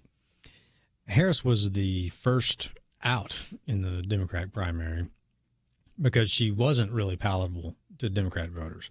And some of it was because of her record as a prosecutor. Right. And some of the things that she did as a DA. And that doesn't really play well with the Antifa BLM wing of the Democratic Party. And you're right, the more people heard from her and the more they heard about her, her popularity kept going, further and further. She was one of the first ones out. Which is why it was a mystery to me why Biden chose her as a VP, because she gets you nothing. You don't need her to carry California. I mean, literally anybody with a D by their name can carry California at this point. She's not delivering something that you're not already going to get. She was somebody that, like we said, was becoming increasingly unpopular within their party. And so I was always baffled by that pick to begin with. She's not particularly good on stage. And then the other reason that I was always curious as to why I picked her was because she launched the most effective attack against him in the primary. That's where I was going to take that. And this is what you were hanging with segregationists and busing and all that. And nothing, and every word of it was true. Yes. Every word of it. And she was the first person to come out and say, I believe Tara Reid. Joe Biden's accuser when it comes to sexual misconduct. It's just And unbelievable. so, depending on how hard Pence thinks he can get away with hitting Harris in a debate, that'd be the one question that I would tee up if I was Mike Pence, and I would wait. You're probably close to the end, and I just want to ask you, Senator Harris, and go through that speech that she gave about Biden and the segregationist, and then, so do you still believe Tara Reid? Is all the stuff that you said about, did any of that stuff change since you joined the ticket? That was just a debate, Remember that line that she used? And Right, which is my point, is that she's not very good at the skills of being a candidate. Yeah. This is the exact same scenario that played out with Hillary Clinton. It's the worst kept secret in politics is she's not good at campaigning. She's not a good candidate. There are skills involved in campaigning that are completely different than skills needed to govern, like to actually do the job. But in order to get to do the job, you have to win elections. And you're right. I mean, it's going to make for a very interesting VP debate, because clearly people are curious as to who's actually going to run the show if Biden wins. And my only other advice for Vice President Pence, not like he even listens to me, is that embrace the boring. Yeah. Do not try to be what you're not. Yeah, be who you are. Be who you are. Be confident and calm, and that's what people, I think, are looking for right now in the midst of all the scary stuff. And the irony of all of this is that a guy like Pence, and with that personality in today's media environment, is not. He's actually he has a better chance of winning if he runs, in 2024, coming off such an audacious presidency and as Donald Trump, because all the things that people on the right don't like about Trump, Pence doesn't have those things. That's right. All the policy things that people do like about Trump, Pence can say, I was a part of all of those things. Right. I can continue the policies that you like without all the boisterous stuff that you don't like. And he's actually has a guy like him probably could not get elected in this current media environment, but for being the quiet after the storm. I personally think he could be the next Calvin Coolidge if he plays his cards right. The two shocking things of the last few months or whatever is, number one, when Kamala Harris was announced, they did a poll of Black Americans. 1/3 said they were less likely to vote for Biden because of that pick, which is shocking, right? Mm-hmm. The other shocking thing was just in the other day is the Telemundo poll, which is after that debate, which everybody was going, oh my gosh, 67% of Hispanics said they liked Trump won. And thought Trump won. Yeah, I saw that one. And that was like, what? So there's something cultural there about a strong man or whatever, being aggressive or fighting, so anyway, all of this is really fascinating because it's stuff that really kind of is surprising, I think, when you look at how people respond to these. When we come back from the break, we're going to talk about Judge Amy Coney Barrett, who could be a justice. I've already got a call on that, so some of you may want to ask some questions about that, because Kelly has a chance to really educate us about her and kind of help us understand what this confirmation process will be like. So we'll take a break, come back with that conversation right after these important messages. Sometimes I think about seeds. You ever stop to consider that some seeds become entire trees and some trees grow up and produce fruit? Other seeds become flowers or vines that bring us vegetables or berries. And some trees don't have fruit, but they're just pretty, especially in some parts of the country when it comes to the fall colors. Yeah, sometimes my mind goes off like that. And I also think about such things when it comes to the seeds that so many have planted in the quest to impact our nation through Point of View Radio. You may think that your gift is a small thing, but like a seed, it can grow to have an impact beyond your imagination. If you want to see beauty again in America, consider planting a seed today and making a difference by joining the Point of View Truth Team. Get the details today, right now, by visiting pointofview.net/team or call us at 1-800-347-5151. Plant a seed for a great future. Cultivate truth.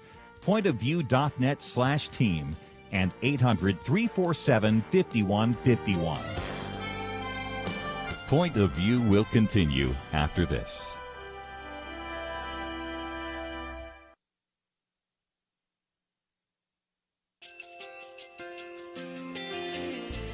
I just want to thank you so much for all the wonderful programming you have.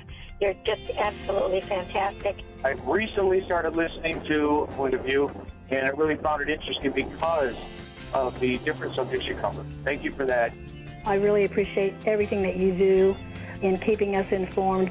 Thank you, Kerby, for everything that you have been doing. I appreciate all the work that you're doing, advocating for the Word of God. Thank you so much. Point of View, I think, is absolutely necessary because it's a Christian perspective, a biblical worldview perspective, and receive very current, up-to-date information about what is really going on, week to week in our culture, which is changing so rapidly, and yet it's morally sliding backwards. Yeah, I'm just, first of all, I thank you guys. Y'all's program is wonderful, and enjoy it every day. I learn so much every time I listen to it.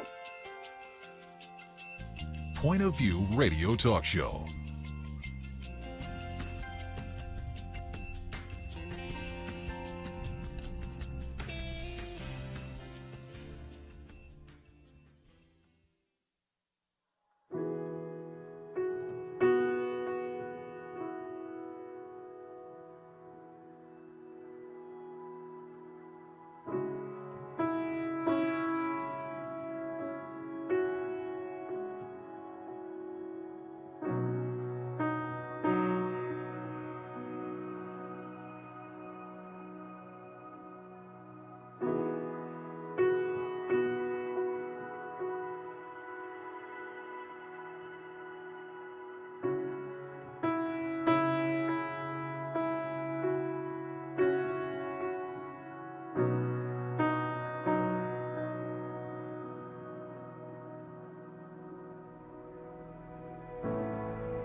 Hi, this is Kerby Anderson. Each day we take on the tough issues and provide a biblical perspective to them. The topics we cover are wide-ranging.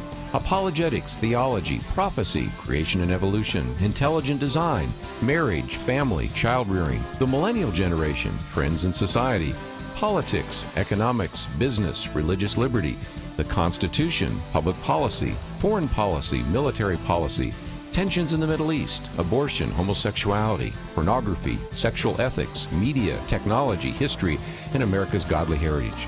We talk about anything that affects your faith, your family, or your freedom. So don't go anywhere, because Point of View continues right now.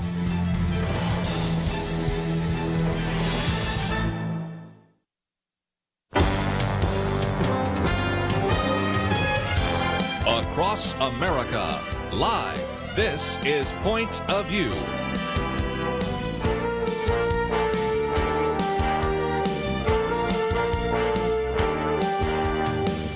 And now, Kerby Anderson. We're going to spend some time, if we can, on our weekend edition with Kelly Shackelford and Lathan Watts talking about the Supreme Court nominee, Amy Coney Barrett. We've given you an opportunity to take action. It's the middle piece there, which allows you to learn a little bit more about her and also to contact your 2 United States senators. We also have a piece that has a list, and it's a longer list than I ever realized, of Democrats who have attacked Amy Coney Barrett. But one of our callers wants to talk about that as well. So first of all, head to Missouri and talk to Randy. Thank you for joining us today here on Point of View. Hey, thanks for taking my call. Yes, I think that Miss Barrett is a very nice lady, but I do have a couple, actually 3 things that give me a little pause for concern. One of those being a case out of Chicago last year, Price versus Chicago, and this was a bubble zone outside of abortion clinics where sidewalk counselors were permitted from engaging women that were going and seeking abortions. She ruled against lifting the bubble zones, and she cited case law to justify the ruling. The second is a case that was just ruled on last month, which was the Republican Party versus Governor Pritzker's COVID shutdown order of all the Illinois churches. She ruled against lifting the ban on opening up the churches, and she cited a old case from back in 1906 or something like that, Jacobson versus Massachusetts. And what's really disturbing about this is that this is the same case that Alan Dershowitz used on a television interview to justify forcing Americans to take vaccines against their wishes. And so that's twice where she ruled in favor of case law over the Constitution or the Bill of Rights. So I just feel like this kind of puts her more in the judicial supremacist box as opposed to an originalist. And the third thing that gives me concern was going back to her circuit court hearings, where she was being grilled by Dianne Feinstein, and where she twice referred to Roe as a super precedent. And, of course, that's kind of code for a law that the court can never overturn. Now, I realize that circuit court judges aren't technically supposed to overturn a Supreme Court ruling, but they certainly can disagree with it. And of course, that just really just kind of, we were told over and over again she's an originalist. I see her leaning more on case law and being less of an originalist and more of a judicial supremacist, a textualist at best, and certainly not a constitutional constructionist. Yeah, I'll deal with a couple of them, and we can see if Lathan wants to deal with the bubble zone. Now, let me hit the other ones real quick, which is the Pritzker case, which you're mentioning. It actually is a little different. The Pritzker case involved a lawsuit by the by the Republican Party of Illinois against the governor, saying, "Hey, you've given certain freedoms in your order to the churches, and that's a First Amendment right. But what we do is political speech, and so we should at least get the same rights as the church." What the majority decision that she joined, she didn't write it, but she joined, said was, no, religious freedom gets more protection than free speech. So actually, it was a very good result. What some people would criticize about the case is some of the rationale within that given by the person who wrote it, like mentioning the Jacobson case.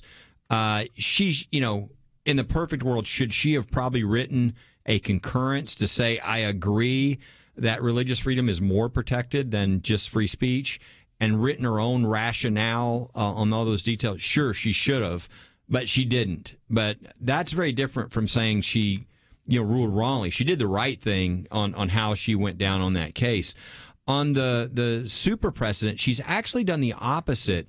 She has been asked to say that Roe was super precedent. She's actually written on this extensively as a law professor about stare decisis.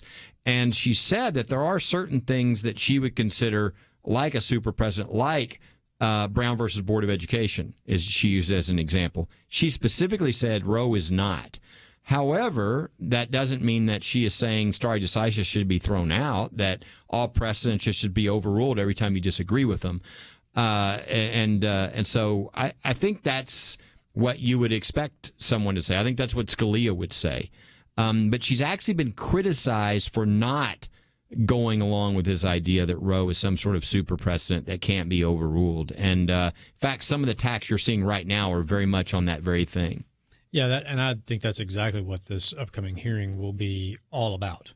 I think they may have learned their lesson on the anti-Catholic stuff from the first time. I think it cost them 4 Senate seats in 2018, that just on the dogma lives loudly within you comment. So I don't think you will see attacks on our Catholicism,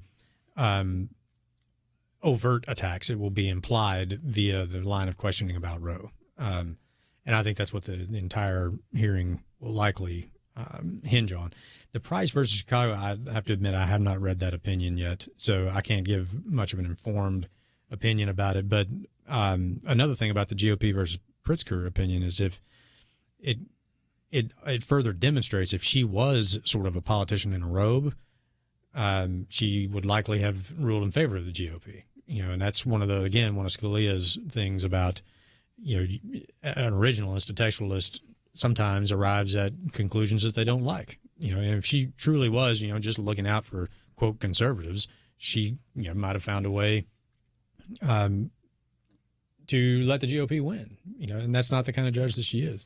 Well, and I like to me, this idea that religious freedom goes no further than free speech. They're both fundamental rights. You can see a lot of judges would have, including the dissent in that case, would have gone a different way. It reconfirmed to me what we all already knew, which was she's very much attuned to religious freedom, and she was a law professor at Notre Dame. She's obviously a very strong person of faith, so she gets that, and her opinions, there have been a number of opinions on religious freedom, have supported that. And so, again, what you find is when some of these cases, some people will call it lazy, some people will, but there are times when you're on a court and you're joining somebody other opinion, they're writing the opinion. You're not writing the opinion. You're just agreeing with the result. And do you just write every time you disagree with part of what they're saying when you're getting to the same conclusion? You can see how when you're doing hundreds and hundreds and hundreds of cases, how sometimes people would call it being lazy, that you didn't write separately to explain how differently your rationale is, because you're getting to the result that's the correct result in that case. And that criticism in that case, I think, falls in that line. Let's take a break, but when we come back, one of the, if you will, talking points against her right now, we showed up on the debate, is that she would strike down the Affordable Care Act. And how do we think through that and the kind of questions that will come in the confirmation hearings, because that's coming up this month as well. So we'll get into that. And if you have some other comments, questions, let's open up the phones, 1-800-351-1212. We'll get to more right after this.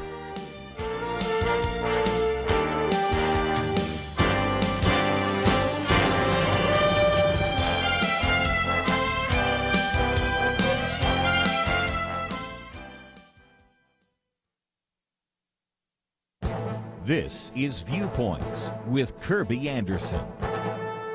On our radio program, we provided a link to a video produced by the Internet Accountability Project with the provocative title, Google is Evil. Watch the video and come to your own conclusion. It packs quite a bit of information into just a little over 2 minutes. And if you feel you need to learn more, I might suggest the hour-and-a-half-long documentary drama, The Social Dilemma, that interviews people who have been in the big tech companies and have similar concerns. Now, most of us are aware of the power of big tech.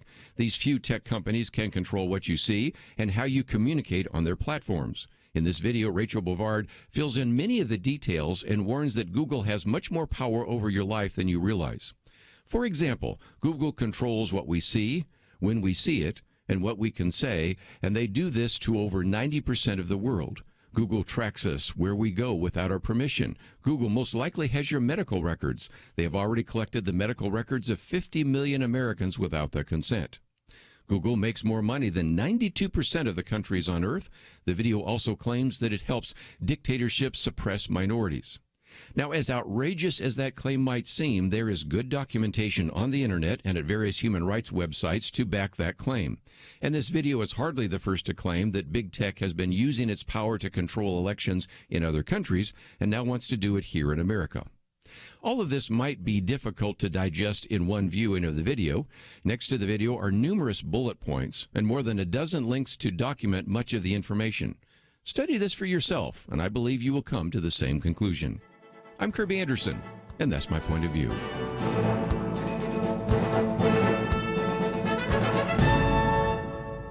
For a free copy of Kerby's booklet, A Biblical View on Loneliness, go to viewpoints.info/loneliness. That's viewpoints.info/loneliness.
You're listening to Point of View, your listener-supported source for truth. Back once again, and we'll talk a little bit more about Amy Coney Barrett, but then I want to get to the issue of the tax returns for Donald Trump. That's an issue that we certainly need to talk about.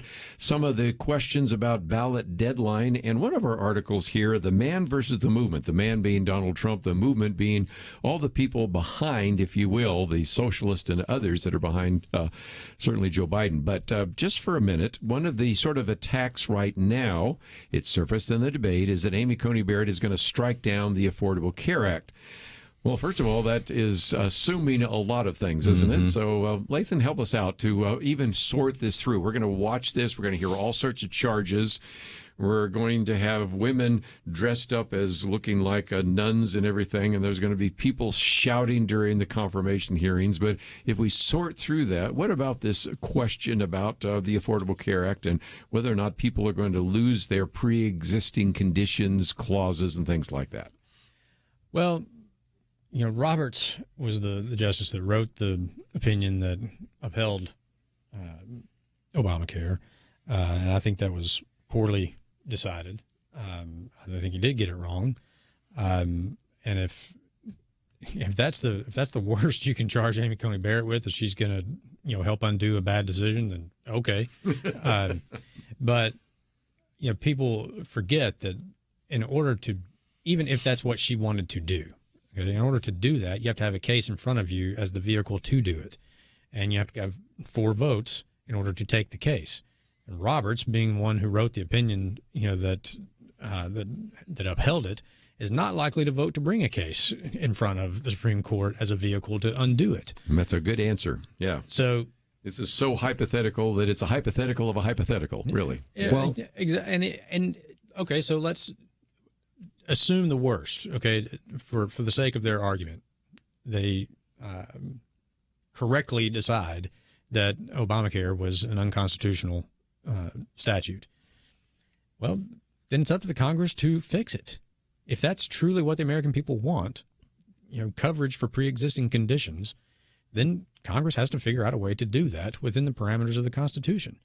It is not the Supreme Court's role to say what the policy should be or to say what the law should be. It's to say what the law is and to say what things that fit within the Constitution are upheld and those that don't aren't.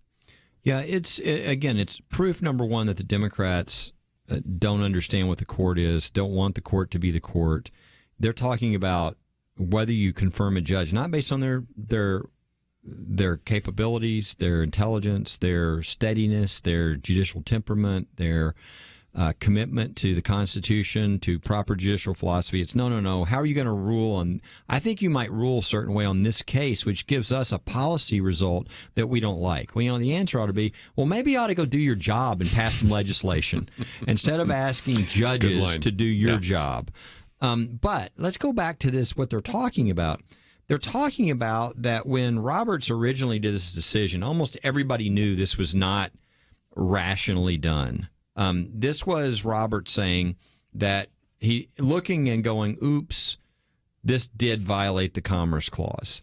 So what I have to do is convert the penalty that was in here, if you didn't participate, into a tax. Mm-hmm. Because if it's a tax, there's all this massive law that allows you to kind of do whatever you want. Well, it's not a tax. It was a penalty. Okay, that's what it was called. They specifically rejected that it was a tax.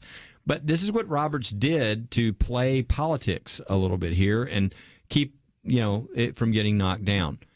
Amy Coney Barrett agreed with a bunch of other very bright people that, this is kind of a misuse of your judicial position. Mm-hmm. You're not supposed to rewrite statutes.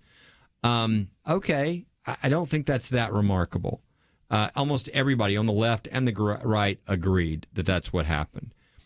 Now we've got a case going to the Supreme Court because that penalty was removed. Right. Okay, and so the argument now in these lawsuits is, with the penalty removed, this is unconstitutional because it does violate the Commerce Clause, and it's not a tax because there is no tax. Right. That case is totally different in what they're looking at than when Amy Coney Barrett talked about. Amy Coney Barrett was talking about a justice taking the law and changing the meaning. Mm-hmm. She didn't say how she would rule on. So this is all a massive guess about which they have no evidence. And then even when you get there, what they're upset about is not that she's not a good judge. It's that this might come to a result that we don't like, and then therefore the legislature will.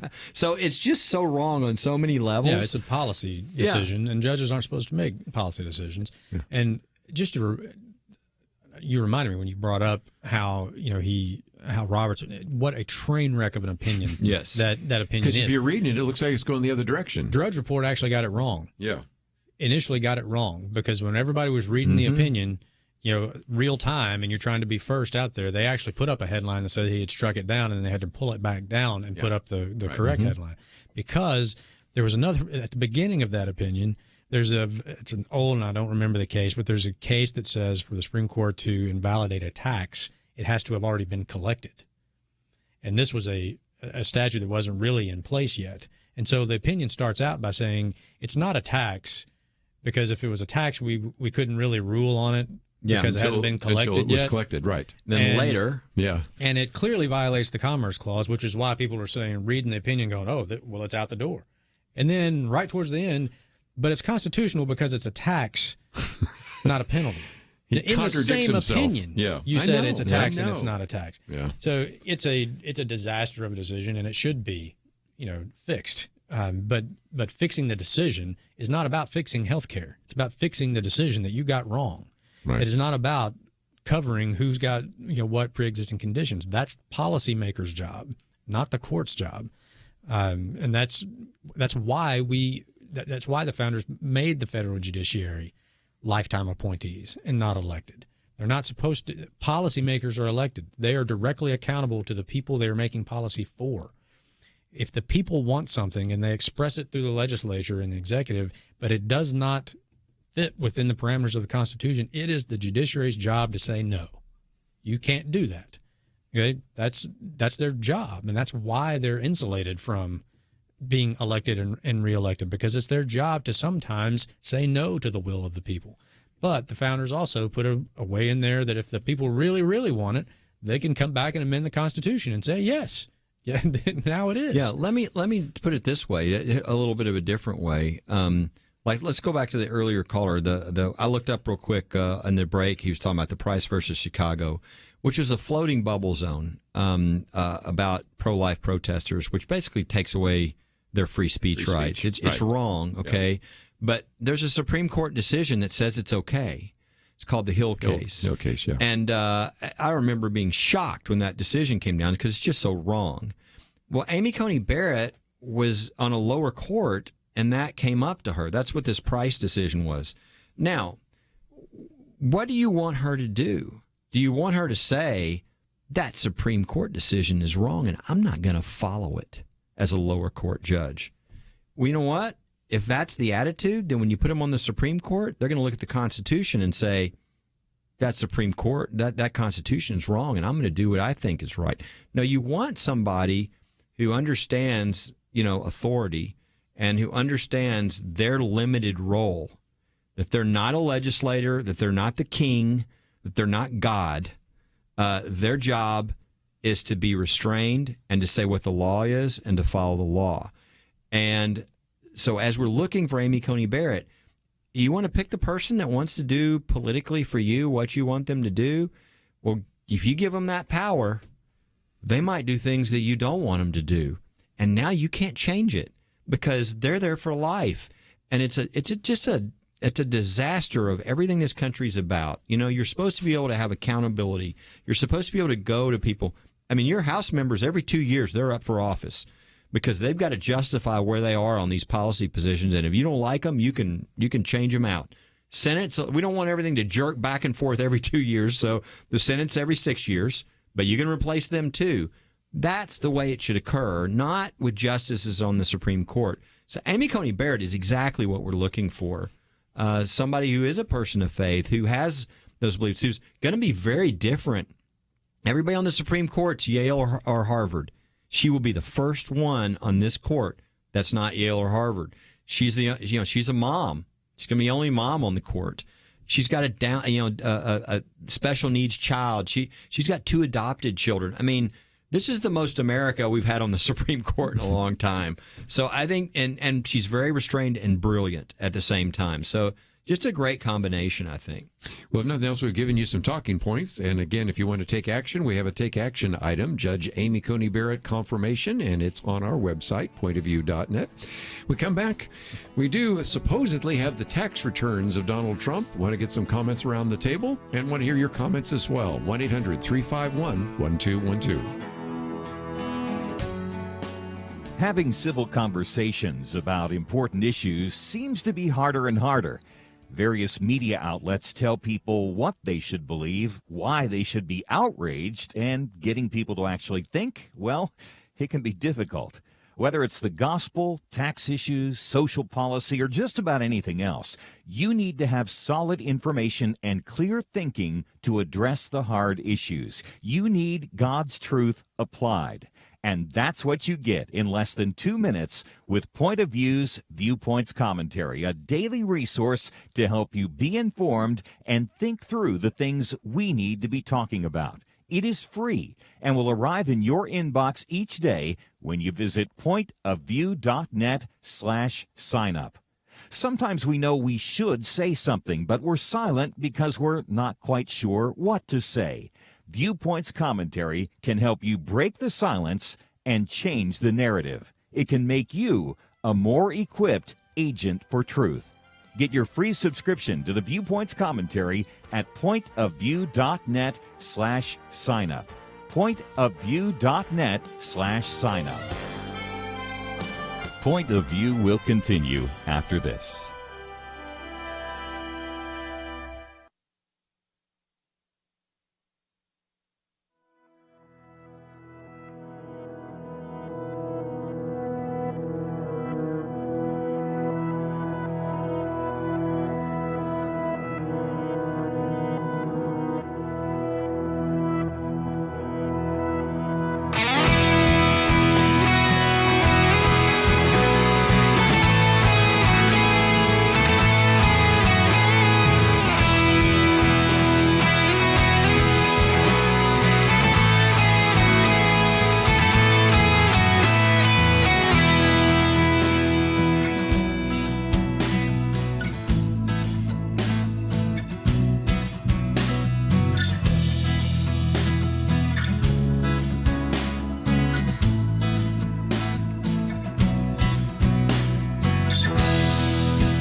You are listening to Point of View.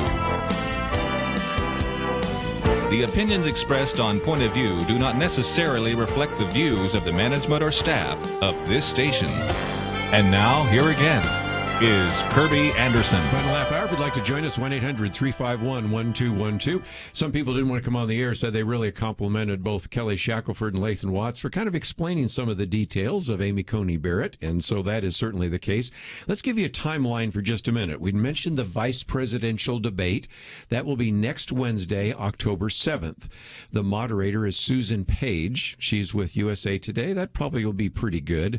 If we go to the next debate, which is October 15th, then that's Steve Scully. Of course, he's with C-SPAN, but didn't he work for Biden? Yeah, you can't even imagine what that's going to be like there. If indeed, back to Lathan's point, we may not have the second debate, but if we do. But nevertheless, I really encourage you to watch the vice presidential debate. Sometimes those are less significant. This one is going to be so significant because you have the President of the United States having COVID-19 right now. So some people wonder, what about Mike Pence? You know, if they have to use the 25th Amendment or something like that, he might actually be the president for a while. And on the other hand, we know Joe Biden is not going to last 4 years. If he does, it'll be a miracle because it'll be then 82 when he leaves. And I just don't see that happening. And so Kamala Harris is going to be probably the president in a lot of ways. But in addition to that, Kelly, the week after that, that'd be 2 weeks, we then have the confirmation hearings, right? Yeah. I mean, from now, it's less than, 2 weeks, right? It's a week from Monday. Right. So it will start October the 12th, which Columbus Day. But they're starting the hearings on that day. What'll, I think, happen is it'll be kind of the opening statements day. And then the actual questioning and et cetera will go on for a couple of more days. And then they'll probably complete things after that. The idea is to have the hearing that week, to be finished that week. And then there's an ability to hold things over, I think, until a Monday vote or something. But they'll probably take a vote that next week, assuming nothing changes from where things are now. She would be voted out of committee. And then there is a 1 week delay that the Democrats can hold before she gets to the floor. And so the expectation is that in that last part of October, there would be a vote on the floor. There is some discussion about whether they take the final vote before on the floor before or after the election. Yes. The general consensus by people on the Republican side is yes, for a number of reasons. Some political and some substantive. Substantive reasons would be we could have an election contest. And if there's an election contest, because there's all this threats by both sides of lawsuits, if we do, there's nothing more terrible for our country than to have an election contest and for the Supreme Court to come back with a 4-4 decision. So to have 9 on the court would be important for our country. But the political reason is there are races, like, for instance, the Arizona race is a special election. And that Senate seat is expected to flip. And so the Republicans will actually lose a vote, after in a very quick fashion. Not January when you normally have people coming into office, but it will be in November. And so that'll be something to kind of keep your eyes on as well. The hearing will start October the 12th, should be done that week. The final vote, if they take the final vote, would be right there at the end of October, right before the election. So I'm sure it'll make for interesting watching over the next. We'll see if something crazy happens like has been attempted in the past. I think the Republicans are onto that now, so if they wait to the last day and say, oops, we found something new, I have a feeling that's not going to go over very well, and they're going to say, well, you're too late, because they tried that with Thomas, they tried that with Kavanaugh, and I have a feeling that's not going to work here. I'm just thinking Lindsey Graham 2.0 tells me that probably wouldn't happen either, right? That's right. I don't think the sexual predator thing is going to work either, so I don't think most people see Amy Coney Barrett in that, so they're going to have to come up with something awfully new. And you did point out something I have said before, because we're saying 33 U.S. Senate races, but 2 special elections. So we have 35 U.S. Senate races, as well as 435 races for the House of Representatives. But just before we run out of time, I do want to talk about about the tax returns for President Donald Trump.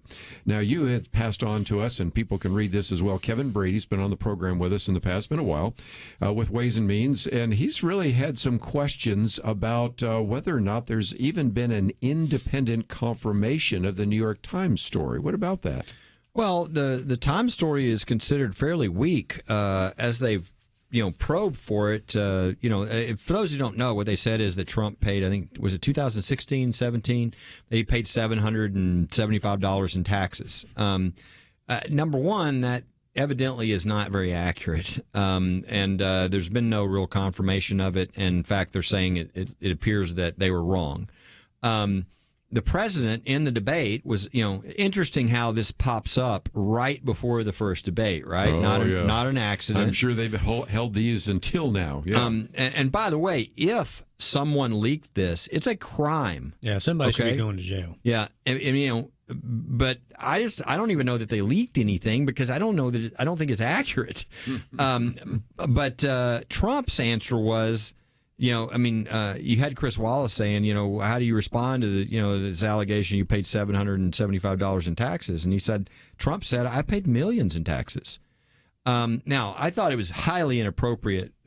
Chris Wallace then went after him, asking him the same question again, like he hadn't answered the question or like he didn't believe him.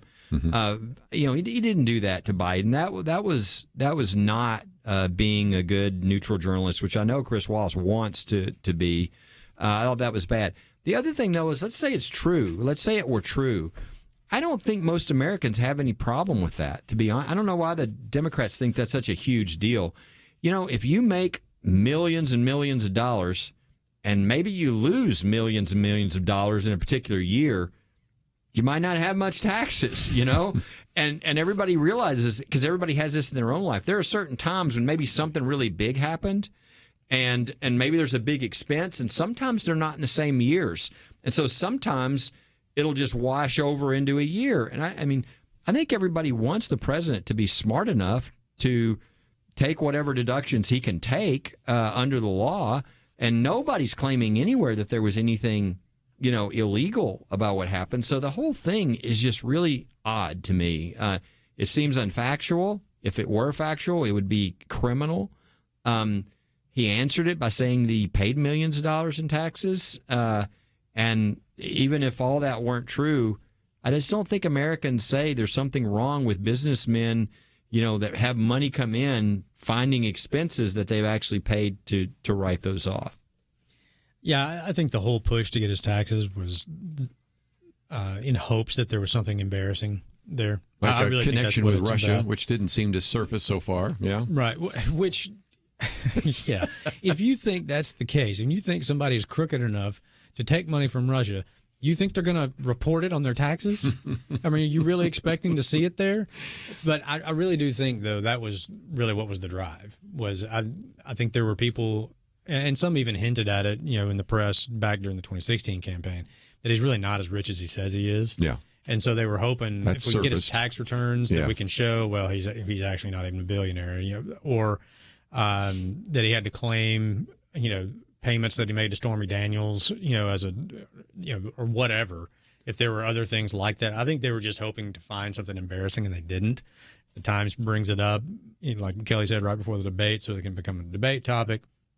The Bidens released their tax returns right before the debate after the New York Times story. It was clearly, a political stunt. Yes. And like Kelly said, there's even the Times is not alleging that he violated any tax law. Now, you can complain all you want to about the tax law, and I'll join in right with you, because it is ridiculous. And if you flattened it, simplified it, it would be easier on everybody. You could also probably fire about half the lobbyists in D.C. if you did so, because most of the lobbying gets done about the tax code. That's right. The K Street lobbyists and lawyers. This article here is a good example, irony of Democrats complaining about Trump's taxes, because most of the loopholes, not all, but a good percentage of those are actually done by the Democratic members of Congress. Because people normally think, well, the party of the rich are Republicans. Okay, think of Bill Gates, think of Jeff Bezos. These are not Republicans. I mean, more and more of the intricacies in the tax code are brought about to help Democrats and Wall Street and other individuals. So if you really have a problem with the fact that you lose money in 1 year and you can actually spread those losses over a couple of years, then look at yourself in the mirror, because it was the Democrats that created that, right? That's right. Yeah. I mean, look, I think Americans want, if you had somebody who was dumb as a president, like, well, I had all these deductions, but I just didn't realize I should have taken them. I don't think that's who you want to be president. I mean, at least have some good advisors to help you. Yes. Well, and the fact is they've used the tax code for a generation since it was put in, since the income tax was put in. It's used as a vehicle to affect policy. It's used as a vehicle to redistribute wealth. You tax things that you want less of. You don't tax things that you want more of. So flatten it and simplify it, and all that goes away. Yeah.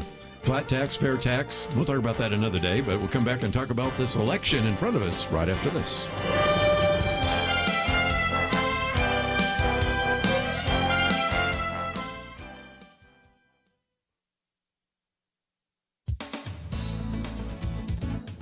Recently, President Trump addressed the National Catholic Prayer Breakfast held online this year. To the surprise of attendees, he said these words: "Today, I am announcing that I will be signing the Born Alive Executive Order to ensure that all precious babies born alive receive the medical care that they deserve. This is our sacrosanct moral duty. It would be a lot better if Congress had enacted this as a law.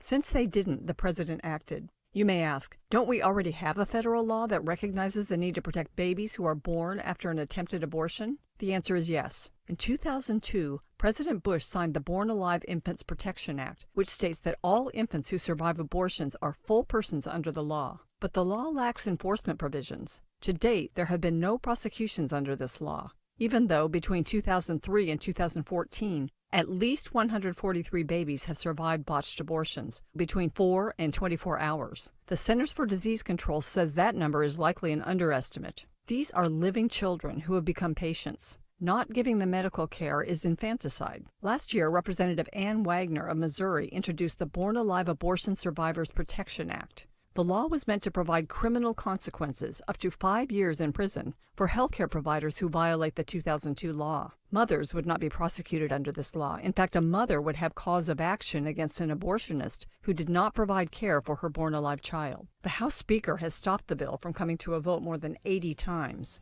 And when Senator Mitch McConnell brought it up in February, Senate Democrats, including Kamala Harris, filibustered it. So, acting within the boundaries of his authority, the president issued this executive order. Shame on lawmakers who could not dig down deep to find the compassion to make this a law. For Point of View, I'm Penna Dexter.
Now, back to Point of View, your listener-supported source for truth. For a few more minutes, I want to kind of look ahead to this election.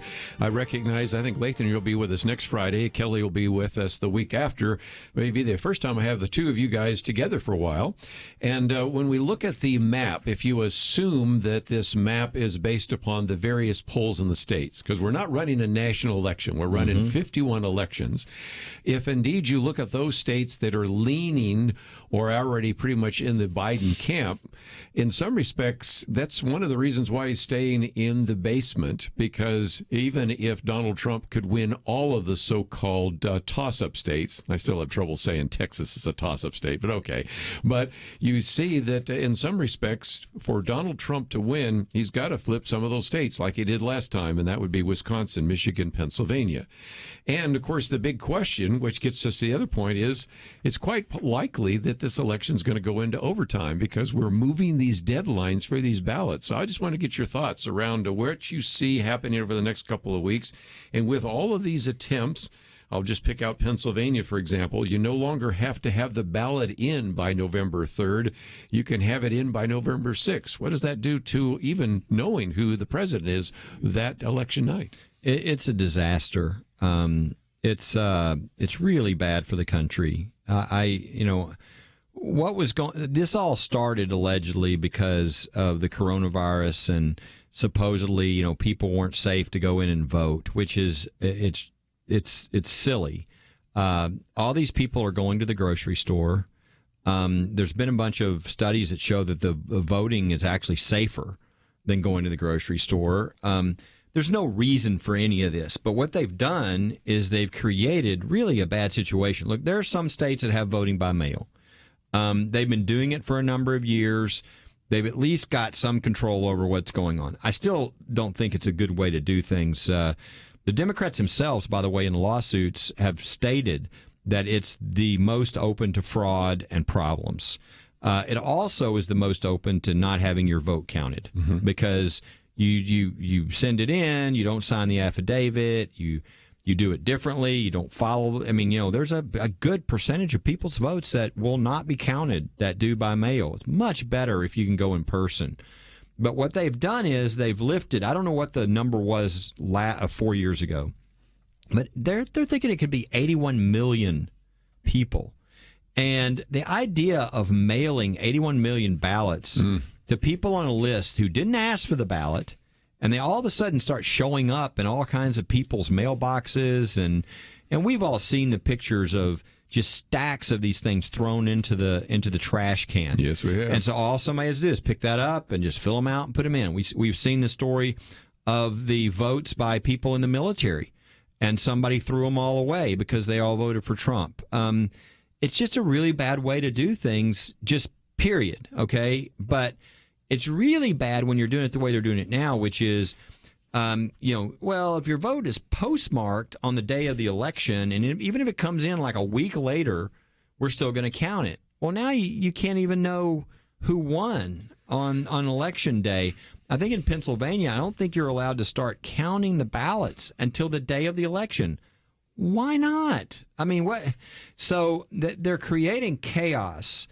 And I'm just scared that it's going to lead to chaos, not only on election day, but after. My hope is that there's some sort of landslide where it's clear that it's irrelevant about the mail-in ballots because they're in states that it doesn't matter at that point. But absent that, we're probably going to have a bunch of litigation and a bunch of crazy stuff and a bunch of temptation for fraud and people finding boxes of ballots that they forgot were in the back of their car, these kinds of things.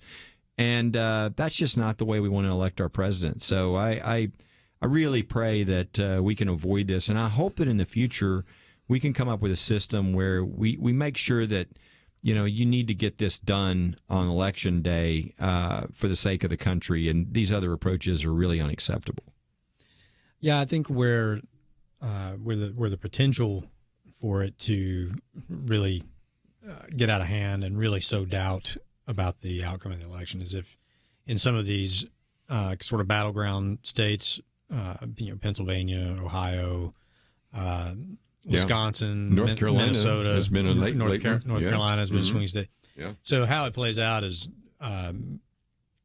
either we'll say Ohio, and they're ready to call Ohio, and Trump won it by 50,000 votes, which sounds like a lot, but in a state the size of Ohio, 50,000 votes is not a lot. And all of a sudden somebody says, oh, hold on, we've counted, there's at least 70,000 mail-in votes that haven't come in yet. Well, you call it for one guy, and then the mail-in ballots come in, and all of a sudden the other guy is now ahead, and so you switch it, for him. So, which is why, like Kelly said, the ideal scenario would be, in order just to not have doubt about the outcome, is that one candidate or the other wins by a big enough margin, right? When they count the vote on election night. Say, take my example in Ohio. One candidate wins by 500,000 votes, and they go, well, there's only 100,000 mail-in votes that haven't come in, so it doesn't matter. Yeah, right. That's what you need. Right. That's the perfect world scenario. But it's like Chicago. There was always one more precinct. There's one box we think is out. And it's how many are we behind? And remember Ohio, for our listeners up there in Ohio, 18 electoral votes, and you'd say, well, that's not a lot. Yeah, but it was the George W. Bush campaign that won by 50.5% of the votes in Ohio that allowed him to be reelected over John Kerry. So that's right. A lot of us always look back in 2000 with Al Gore and George W. Bush, but you can look back just to 2004 and see how in just one state it was significant. Of course, it was closer than Florida than anything we could possibly have imagined, but nevertheless, we've had some very close elections, and as Kelly said, we are looking for a landslide just so we can either put one person or the other into the office. Well, and the other thing about this is if you create this kind of chaos, there are clearly right now Marxist groups around the country and Antifa and all these groups that are looking for a reason, to riot and loot and burn things. And I appreciate what the president said, which is we're going to put that down quickly, which it needs to be. But the last thing we need is more of what we've been seeing, which I think most Americans have been shocked by and would like to see come to an end. Let me just mention before we're done here that we have an action item for Amy Coney Barrett. We also on the right-hand side have Pray for America. And actually, I was looking at the email we're sending out. We might have to modify it since we have now the president and the first lady That's right. actually having COVID-19. But if you sign up for Pray for America, that's a way you can subscribe, and we send you some of those videos and some of those informational pieces that will be helpful to you. Well, I mentioned video also. The Google is Evil. That's a video we talked about last week that I did a Viewpoints commentary on, and Penna-Dexter's commentaries on protecting abortion survivors. So there's a lot of great material. But most importantly, since I have two people from First Liberty, if you click on either of their buttons, you will see that. And we encourage you to find out as much as you can about how to support this wonderful organization, First Liberty. I do. I'm not asking you to do anything that I don't do. You also can find out when the next episode of First Liberty Live is there. You can see some of the material that's been written about Amy Coney Barrett, and it's all available at firstliberty.org, and including a piece that we posted by Lathan as well. So thank you both for being here, and I'll see each one of you at different weeks, but be the first time we have you guys together in a while, so it's been great to have you here. Thank you. Let's encourage you to have a great weekend, and certainly we are learning more every single day, and I suspect you learned quite a bit today here on Point of View, so I'm so grateful for our roundtable guests, and so I will encourage you to go to the website, pointofview.net. Have a great weekend, and we'll see you back here on Point of View on Monday. Sometimes I think about seeds. You ever stop to consider that some seeds become entire trees and some trees grow up and produce fruit? Other seeds become flowers or vines that bring us vegetables or berries. And some trees don't have fruit, but they're just pretty, especially in some parts of the country when it comes to the fall colors. Yes, sometimes my mind goes off like that. And I also think about such things when it comes to the seeds that so many have planted in the quest to impact our nation through Point of View Radio. You may think that your gift is a small thing, but like a seed, it can grow to have an impact beyond your imagination. If you want to see beauty again in America, consider planting a seed today and making a difference by joining the Point of View Truth Team.